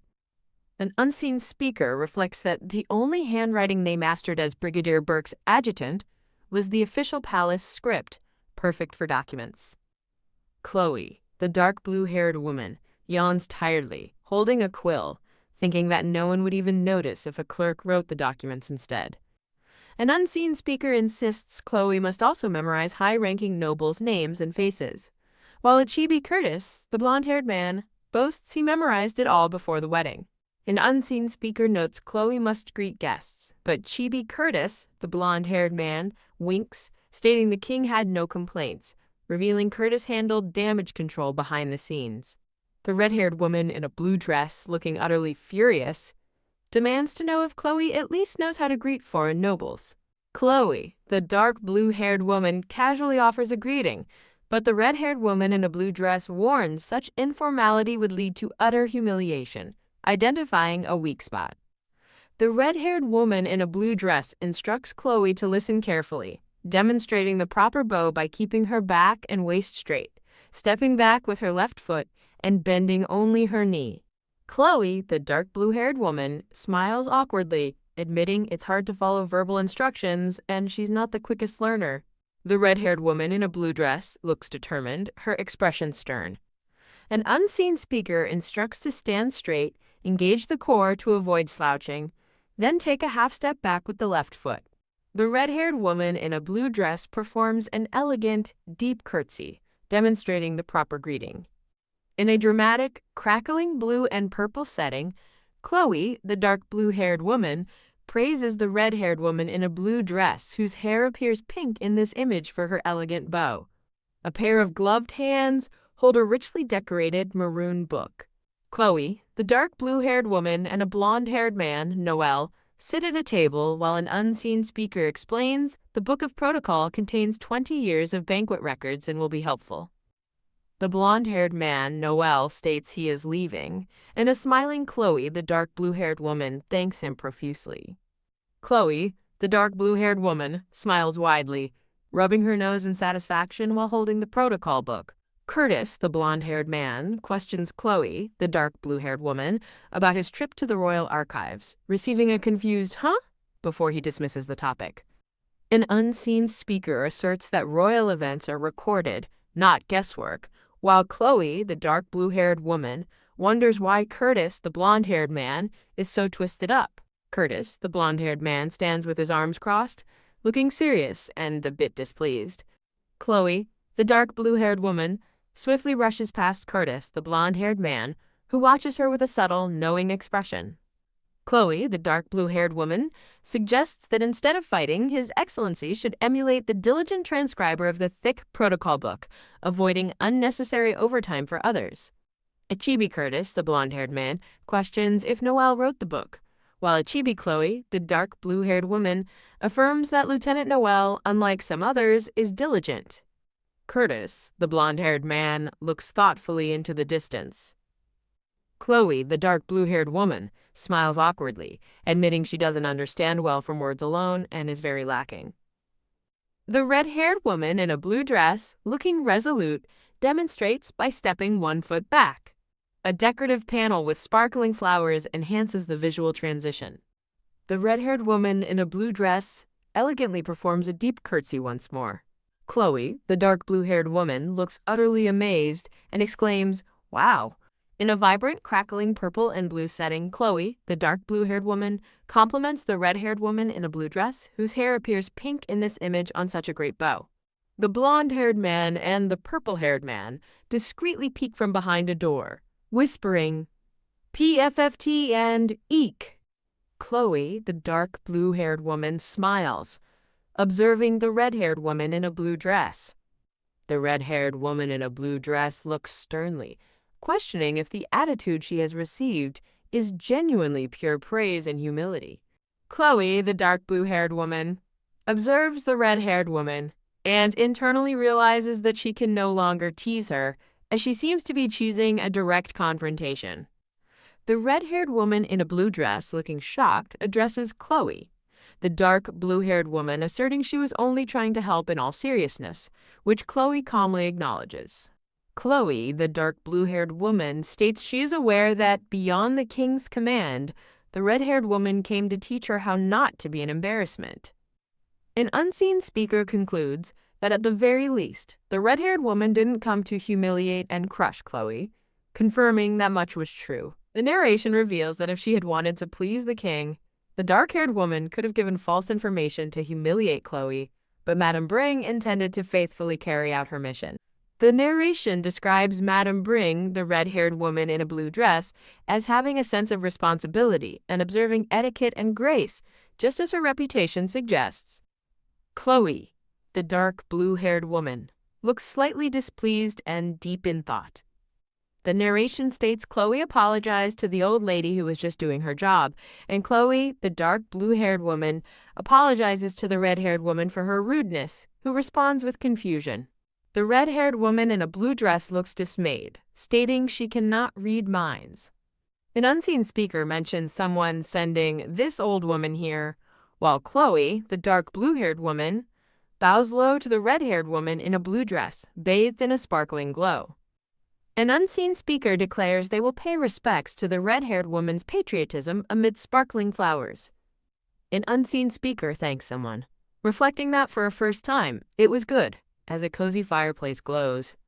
Chloe, the dark blue-haired woman, looks distressed, internally acknowledging that the red-haired woman isn't completely bad, but there's a caveat. The red-haired woman in a blue dress instructs Chloe, the dark blue-haired woman, that her legs are too long for the form and she needs to adjust her back foot. The chibi red-haired woman, surrounded by question marks, sternly asks chibi Chloe, the dark blue-haired woman, when she was planning on learning, if not now. An unseen speaker advises to humble oneself and ask for understanding, as speaking discourteously is improper. But Chloe, the dark blue-haired woman, internally insists it's not that.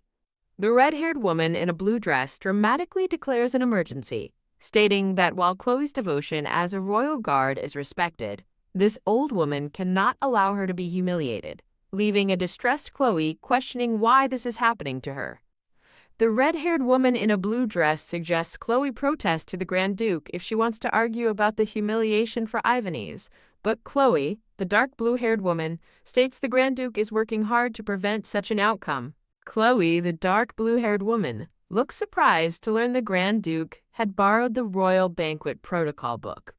The dark brown-haired man, ordered by the Grand Duke, explicitly sought details about the protocol book's location. Curtis, the blonde-haired man, with a displeased expression, questions the relevance of his orders. The red-haired woman states she is keenly aware of her responsibility. Surprised Chloe would attribute problems to her. A distressed chibi Chloe wonders why the man is always listening, then declares the red-haired woman must take full responsibility. Curtis reacts with a shocked "what?" upon hearing the demand for the red-haired woman to take responsibility. Curtis instructs the red-haired woman to diligently teach Chloe for the upcoming Eleanor Society meeting and diplomatic banquet, using her royal guard hours. Curtis and the red-haired woman agree to the plan, leaving Chloe furious as she observes them deciding her fate without her input. The chibi red-haired woman pulls a bewildered chibi Chloe away, beginning their new arrangement. Chloe, the dark blue-haired woman, looks utterly shocked and distressed, overwhelmed by the sudden turn of events. Against a grand palace, Curtis mischievously suggests this entire situation is retribution for not acknowledging him, winking. The dark-haired man smiles awkwardly, seemingly caught in an uncomfortable situation. Chloe, the dark blue-haired woman, stands uncomfortably in an elegant white dress shimmering with a soft purple aura. Chloe, the dark blue-haired woman, replies curtly with "yeah," her expression conveying deep disinterest. The scene shifts to an elegant castle under a clear sky, marking the beginning of a new day. A gloved hand gestures towards the empty, ornate throne at the head of a long table where a blonde-haired woman is seated. Chloe, the dark blue-haired woman, stands elegantly in her dress while a black-haired man in uniform is seated at the table. A gloved hand gently touches the back of an ornate, red-cushioned chair. Chloe, the dark blue-haired woman, seated regally at the head of a long table with other women, makes her official debut in high society. On the day of the Eleanor Society meeting, a voice welcomes the Grand Duchess at the Grand Palace. Chloe, the dark blue-haired woman, looks surprised to recognize Theodora de Tournier, the blonde-haired woman, as the director. Theodora de Tournier, an accomplished officer and older sister of Sarah Tournier, is introduced. Chloe, the dark blue-haired woman, greets Theodora de Tournier with a charming smile, mentioning she's heard a lot about her from the Grand Duke. Chloe, the dark blue-haired woman, smiles subtly, noting her expected seat of honor in the absence of the Marquis Flandre. Sergeant Sarah de Tournier, the blonde-haired woman in uniform, looks annoyed, her arms crossed in a huff. Chibi Chloe, the dark blue-haired woman, expresses a pouting, disgruntled look. A thought bubble reveals that one of the blonde-haired women is Chloe's former Navy colleague. Chloe's cheerful blonde-haired Navy colleague, Laura Legautier, is introduced. Laura Legautier animatedly expresses her surprise at the news and asks Chloe if she remembers her, to which Chloe confirms. Laura Legautier happily introduces herself by her new name and viscounty, which Chloe, the dark blue-haired woman, acknowledges. Laura Legautier explains she was discharged from the Navy after marriage, and her husband encouraged her to attend the society meeting. Laura Legautier and Chloe, the dark blue-haired woman, exchange warm smiles, enjoying their reunion. Chloe, the dark blue-haired woman, internally questions her closeness with Laura, recalling her past as a legendary Gen Z soldier who everyone avoided due to her pursuit of money.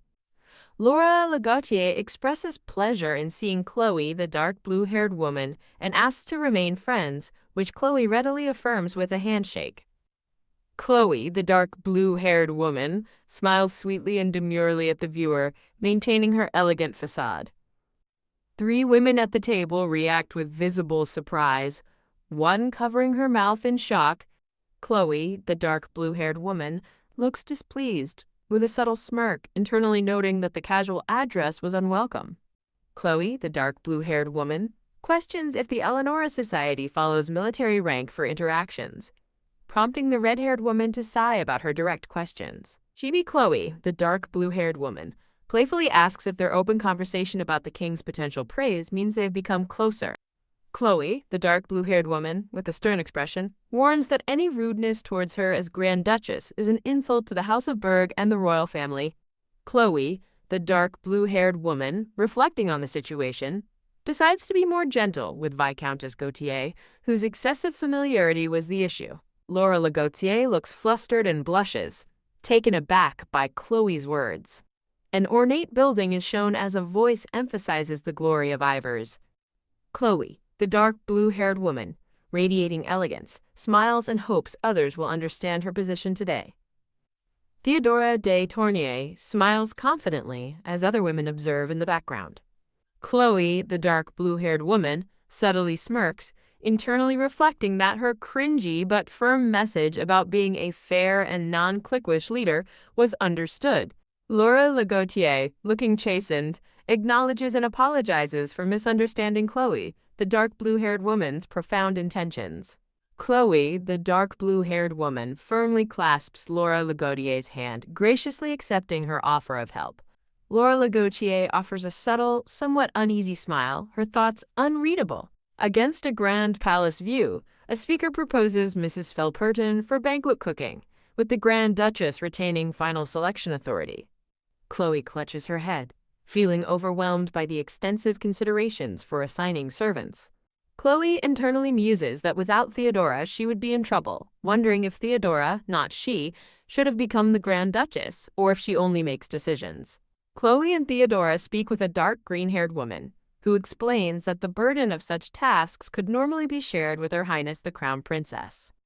Chloe, with a thoughtful expression, learns that the Crown Princess's attendance is uncertain, and Marquis Flandre is busy, making it natural that she finds handling everything from small tasks to guest reception difficult.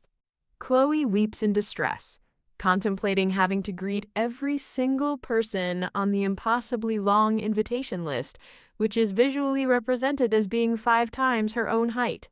Theodora, holding papers, suggests that the members of the Eleanor Society would gladly help Chloe if asked. A blonde-haired woman explains that Chloe was initially misunderstood in the Navy, but everyone eventually grew to like her. Chloe, with a subtle smirk, internally questions if that was a compliment, as Theodora elaborates that Chloe's unpretentious nature led many people to misunderstand her. Chloe smiles as the blonde-haired woman asserts the importance of the situation, implying that Chloe has never been verbally chastised by Curtis. The blonde-haired woman emphatically declares that anyone who had experienced the Grand Duchess's conversational skills would consider the ability to infuriate, without argument, the greatest socialite skill. Theodora, the blonde-haired woman with glasses, looks shocked by the blonde-haired woman's unexpected commentary. Theodora states that they will now continue with the rest of the meeting, observed by a blonde-haired woman with pigtails. The women at the long table, including Chloe, confirm their participation as Theodora announces that 6 of them, led by the Grand Duchess, will decorate the banquet hall. Chloe, Laura, and Theodora stand around a table with plates, and Laura suggests white as a color scheme for the summer event. Laura covers her mouth in surprise as Chloe explains the diplomatic ties with Glintland were established through the marriage of Queen Mildred and the late king. Laura smiles widely at a surprised Chloe, who holds a plate. Laura animatedly points and suggests blue as a color, which Chloe considers, while Theodora watches. Laura smiles brightly and gestures, with the blonde-haired woman with pigtails subtly smirking in the background. Chloe rubs her head, looking weary, internally reflecting on high society as a tiring place where everyone has a hidden agenda. The blonde-haired woman with pigtails stands with her arms crossed, looking annoyed. Chloe subtly smirks, thinking that Laura must be attempting to forge a connection with her now that her status has risen, noting her discreet actions. Theodora, the blonde-haired woman with glasses, thoughtfully examines a plate in her hand. Theodora observes Chloe, pondering that while Chloe seems helpful, she isn't overly kind and appears to want to avoid complicated high society squabbles, wondering the reason why. Chloe looks surprised, holding a plate as the red-haired woman in a blue dress informs her that His Highness the Grand Duke is waiting.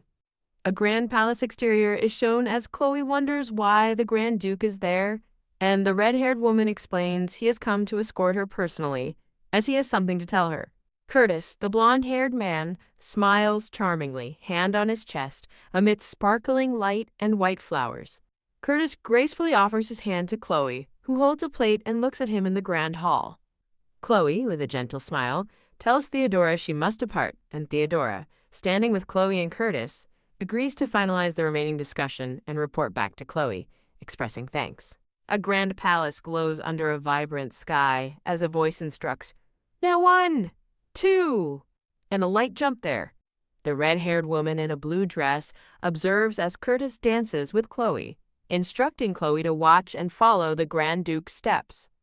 Curtis smiles warmly at Chloe as they dance, asking if she has already forgotten the reason he came. Chloe, dancing with Curtis, questions if he came just to tell her that a maid ran away from the mansion, to which Curtis replies it was also time for dance practice. Curtis smiles mischievously at Chloe, asking if people typically make such a fuss over escorting their own wife, while Chloe internally counters that she doesn't mind practicing with someone else. Curtis expresses surprise that Chloe, as newlyweds, wants to dance with another man, while Chloe retorts that he shouldn't say such a thing after just escorting another woman. Curtis looks displeased, with an inset showing him walking away with another woman. Chloe stares intently, her eyes glowing red with a fierce expression. Curtis dramatically dips Chloe during their dance, prompting her to exclaim, "Whoa!" Curtis gazes down at a surprised Chloe as they dance, surrounded by a romantic glow. Curtis holds Chloe in another dramatic dip, teasingly asking, "Hey?" Curtis smiles charmingly down at Chloe, who looks surprised as they dance. Curtis smiles confidently, looking to the side. Chloe looks intently, wondering about a tournier not on the escort detail, and considering if Sarah or Theodora might retire.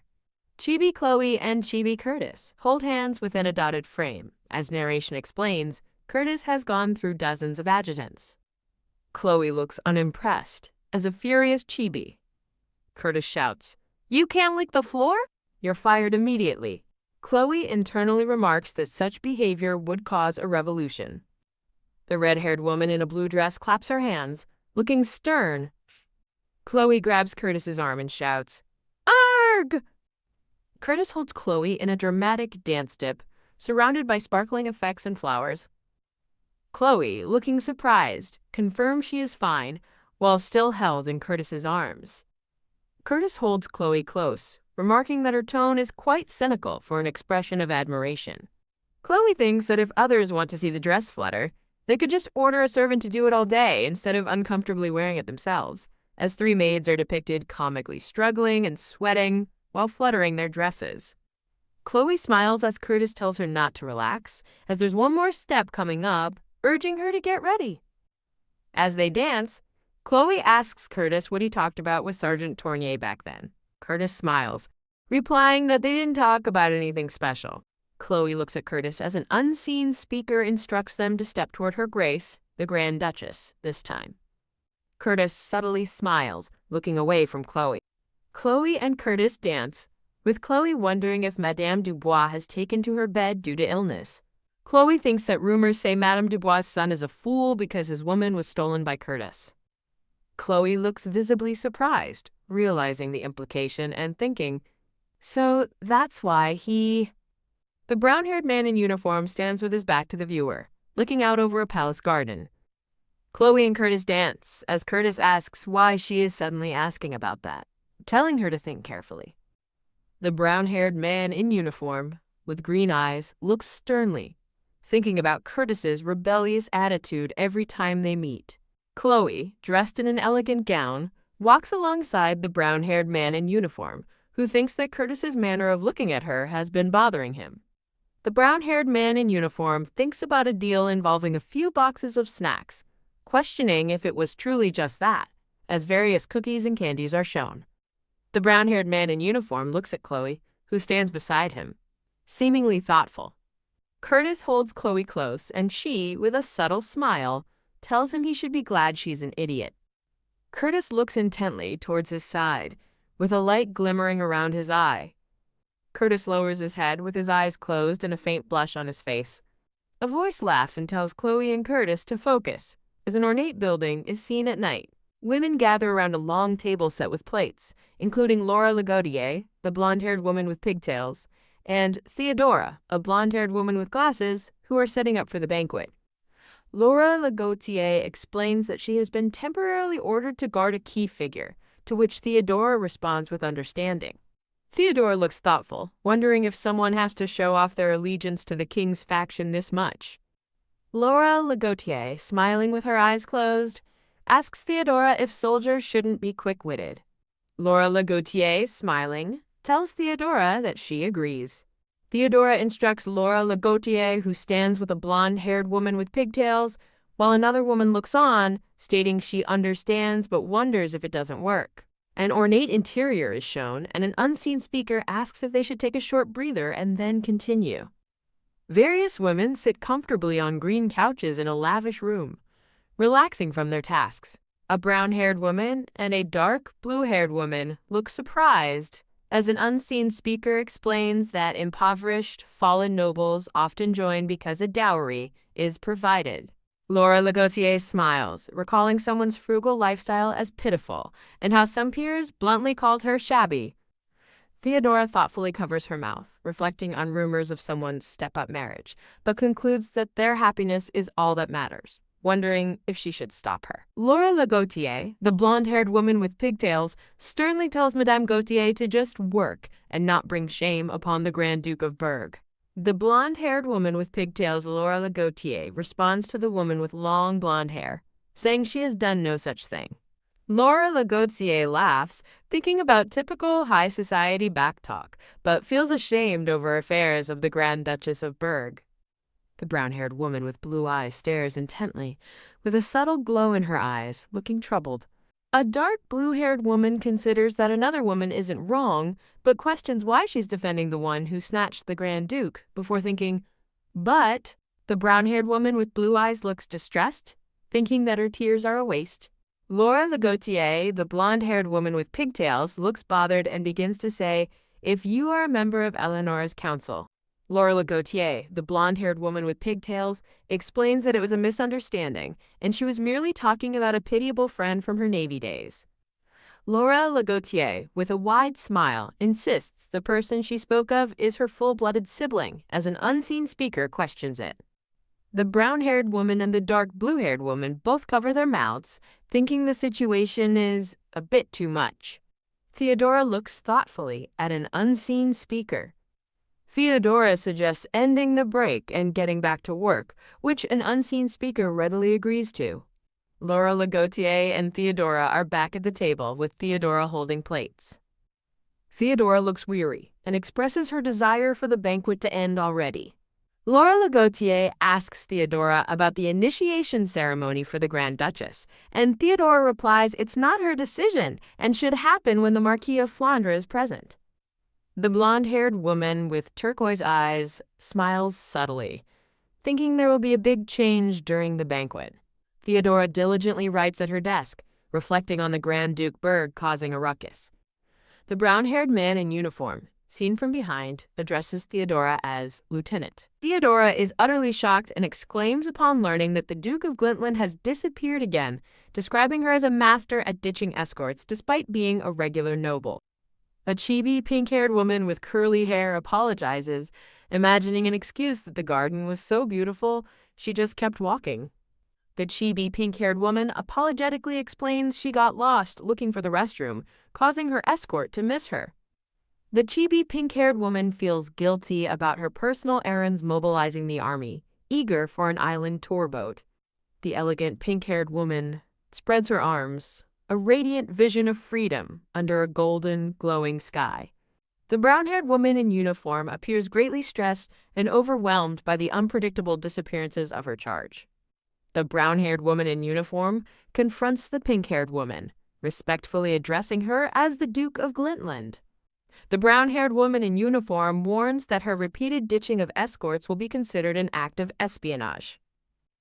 The pink-haired woman merrily waves goodbye, floating away amidst clouds and sparkling light. A chibi king reasons a heartbroken woman's wandering, but the chibi brown-haired woman angrily questions if she's not a woman for drinking when heartbroken. The brown-haired man in uniform bursts into the room, shouting an alarm, startling the brown-haired woman in uniform. The pink-haired woman and the king sit together at a table, both smiling contentedly. The brown-haired woman in uniform reacts in shock to news of the Duke being with the king, learning the Marquis of Flanders will handle her request. The brown-haired woman in uniform addresses Lieutenant Tournier, who stands facing the king and the pink-haired woman. Lieutenant Tournier offers a sincere apology, her gaze cast downwards in thoughtful regret. The king criticizes Grand Duke Berg for revealing his true colors, while Lieutenant Tournier stands nearby listening. The king, with a knowing smile, directly questions Lieutenant Tournier about her involvement in the Eleanor Society. The king places a hand on Lieutenant Tournier's shoulder, engaging her in a seemingly tense conversation. Lieutenant Tournier mentally curses, disliking this situation the most, and recalls, quote, "yesterday's Sarah" with frustration. Lieutenant Tournier looks exasperated as she hears about the Grand Duke escorting someone and relying on her for the Grand Duchess. Lieutenant Tournier hides her face, forcing a cheerful exclamation of "wonderful," despite her obvious stress. The pink-haired woman and the king sit composedly at their table, continuing their private discussion. Lieutenant Tournier stands reflectively in the opulent room, her back to the viewer, hands clasped. The upcoming 28th Diplomatic Anniversary Banquet with Glintland will mark Chloe's official debut. The ornate palace interior glitters with elegance, adorned with blue and purple flowers awaiting the banquet. Two elegantly dressed women admire the banquet's beauty, noting its romantic atmosphere for a summer event. The dark blue-haired woman marvels at the Grand Duchess's luck, hearing a remarkable lady was sent to assist. The brown-haired woman finds the banquet preparations decent, yet disappointing, then wonders if she spoke out of turn. The dark blue-haired woman laughs, acknowledging the Grand Duke's role in preventing a total disaster. Chloe and Curtis stand elegantly together, radiating grace in their lavish formal attire amidst sparkling light. Chloe and Curtis greet guests, with Chloe graciously accepting a compliment on her beauty at the event. Chloe smiles with glowing eyes, acknowledging the positive reactions and the various types of people present. Chloe considers how her husband's prominence leads to comparisons, musing on her wedding attire and diverse societal reactions. Chibi Chloe rubs her head, feeling completely drained by the effort of dealing with diverse personalities. The panel declares, "So first, let's eat," emphasizing the excellent welfare of the Grand Duke's household servants. Chloe resolves to fully enjoy the lavish banquet's benefits, given her temporary role as Grand Duchess. Chibi Chloe and Chibi Curtis happily feast at a table laden with delicious banquet food. Curtis teases Chloe for eating so much, and she retorts that starving isn't a Grand Duchess's duty. Chloe's intense gaze observes everyone pretending not to listen, as she considers the timing of an action. Curtis looks thoughtfully away, beginning to speak with, "Speaking of which." Curtis tells Chloe his hopes for an easier life after marrying her were shattered, prompting her to question how. Curtis comically laments his increased overtime and missed meals, leading amused guests to call them a comedy duo. Chloe dramatically reminds guests of the Grand Duke's harsh treatment, referencing a published guard's log. Chloe intensely points her finger, highlighting one good thing about the strict royal guard. Chloe dramatically laments her lack of time to eat as Grand Duchess, finding it excessive, while guests chuckle. Chloe thanks the two women for their diligent help during a hectic time, anticipating a wonderful banquet. Chloe smiles brightly, declaring their success as a blessing from the great Dragon Banes. One woman deems the new Grand Duchess not bad, while the other expresses delight in assisting Her Highness. Chloe's determined eye reflects her thought that with decent reactions, only accepting greetings remains to solidify her image. A crowd of guests gathers, eagerly awaiting the opportunity to offer their greetings. Chloe fiercely vows to maximize her inner intimidation, accepting her unavoidable role as Grand Duchess and banquet host. Count Orn expresses pleasure at meeting Chloe, who confidently recognizes him as the one in charge of the southern mines. The hellish small talk of the banquet finally ends, leaving a light brown-haired woman in a blue dress looking utterly exhausted. Curtis confronts the light brown-haired woman in a blue dress, teasing her for previously nagging him about eating, now that she looks so worn out herself. The light brown-haired woman in a blue dress retorts that she was actually cursing at Curtis earlier and demands to know if there is fruit, while Curtis denies nagging her. The light brown-haired woman in a blue dress requests something non-sweet to cleanse her palate, and though Curtis suggests cheese, she secretly loves it, making him wonder about her state. Chloe, the dark blue-haired woman, takes a bite of food, seemingly enjoying it as an unseen speaker anticipates the main character's arrival. Chloe, the dark blue-haired woman, pauses mid-bite, her expression shifting to one of surprise and confusion. A sudden realization hits, with an unseen speaker questioning why the king is appearing with that woman. The king, the reddish brown-haired man, stands proudly with Duchess Isabel, the pink-haired woman, on a balcony, both smiling contentedly. The king, the reddish brown-haired man, and Duchess Isabel, the pink-haired woman, continue to smile from the balcony, a serene moment for them. A buzz of murmuring fills the grand hall as guests watch the king and Duchess Isabel appear on the balcony. Chloe, the dark blue-haired woman, looks distressed, wondering if the king's appearance with Duchess Isabel constitutes a diplomatic breach. Curtis, the blonde-haired man, offers a wry smile, musing that the scene looks more like the king's remarriage banquet. The light, brown-haired woman in a blue dress sighs, expressing her exasperation alongside the dark-haired woman and the stoic, silver-haired man. The silver-haired man laments that things wouldn't be so bad if the queen had lived longer, while the light brown-haired woman in a blue dress resignedly states that some people are simply rotten and it can't be helped. The light brown-haired woman in a blue dress reflects on a petty man who tormented the queen solely due to her appearance. The king, the reddish brown-haired man, beams with a self-satisfied and somewhat mischievous expression. The light brown-haired woman in a blue dress glares, thinking that the king looks smugly pleased with himself. The light brown-haired woman in a blue dress stands observing the scene, with Curtis, the blonde-haired man, and Chloe, the dark blue-haired woman, visible in the background. The light brown-haired woman in a blue dress looks distressed, deep in thought, clearly troubled by the unfolding events. Under a vivid purple and orange sky, an unseen speaker joyfully declares they are having a wonderful time. Chloe, the dark blue-haired woman, graciously thanks a blonde-haired woman in a green dress for her compliments on the banquet. The king, embracing Duchess Isabel, declares that despite his matchmaking failure, the eternal friendship between nations makes everything for the best, while Chloe, the dark blue-haired woman, observes. The king, the reddish-brown-haired man, expresses humble gratitude for Chloe's favor, to which she responds with a knowing, "Oh ho!" The king, the reddish-brown-haired man, smiles broadly with a sly, knowing glint in his eyes. Chloe, the dark blue-haired woman, forces a polite smile despite her inner irritation, responding to the king with a sarcastic remark. Chloe, the dark blue-haired woman, watches as Duchess Isabel playfully flirts with the king, feigning shyness and complimenting his kindness, much to Chloe's internal exasperation. Duchess Isabel asks for the Grand Duke, and Chloe, the dark blue-haired woman, coolly replies that she anticipated this and the Grand Duke will arrive shortly. Chloe, the dark blue-haired woman, responds to a guest's wish to see her and Curtis together again, dryly noting they already saw them at the wedding. Lieutenant Tournier, the blonde-haired woman in military uniform, expresses gratitude to Duchess Isabel for her actions, clarifying it was for the glory of Evenese and the Duke of Glintland. The blonde-haired woman in a green dress greets the Duke of Glintland with a bright, welcoming smile.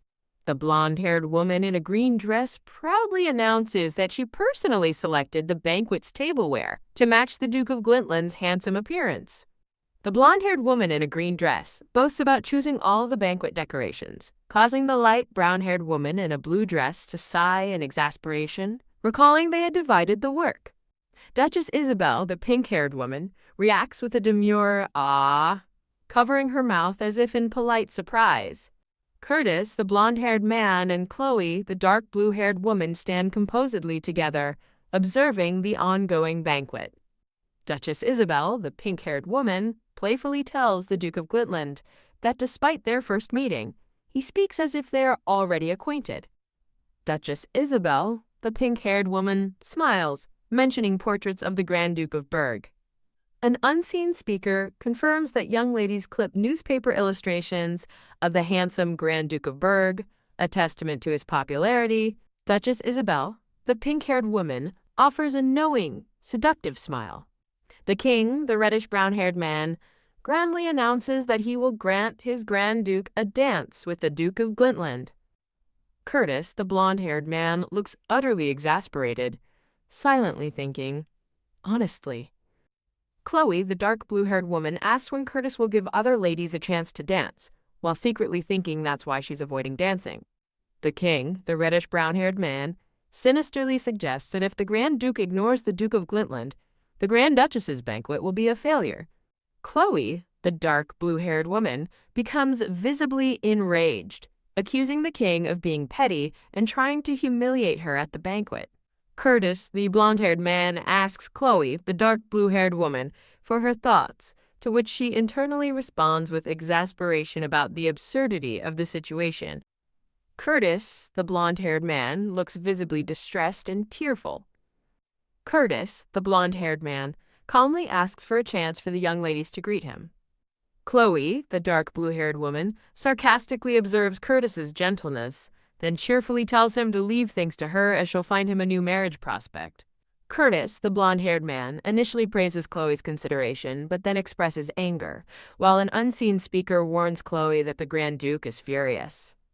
Curtis, the blonde-haired man, courteously extends his hand to Duchess Isabel, the pink-haired woman, inviting her.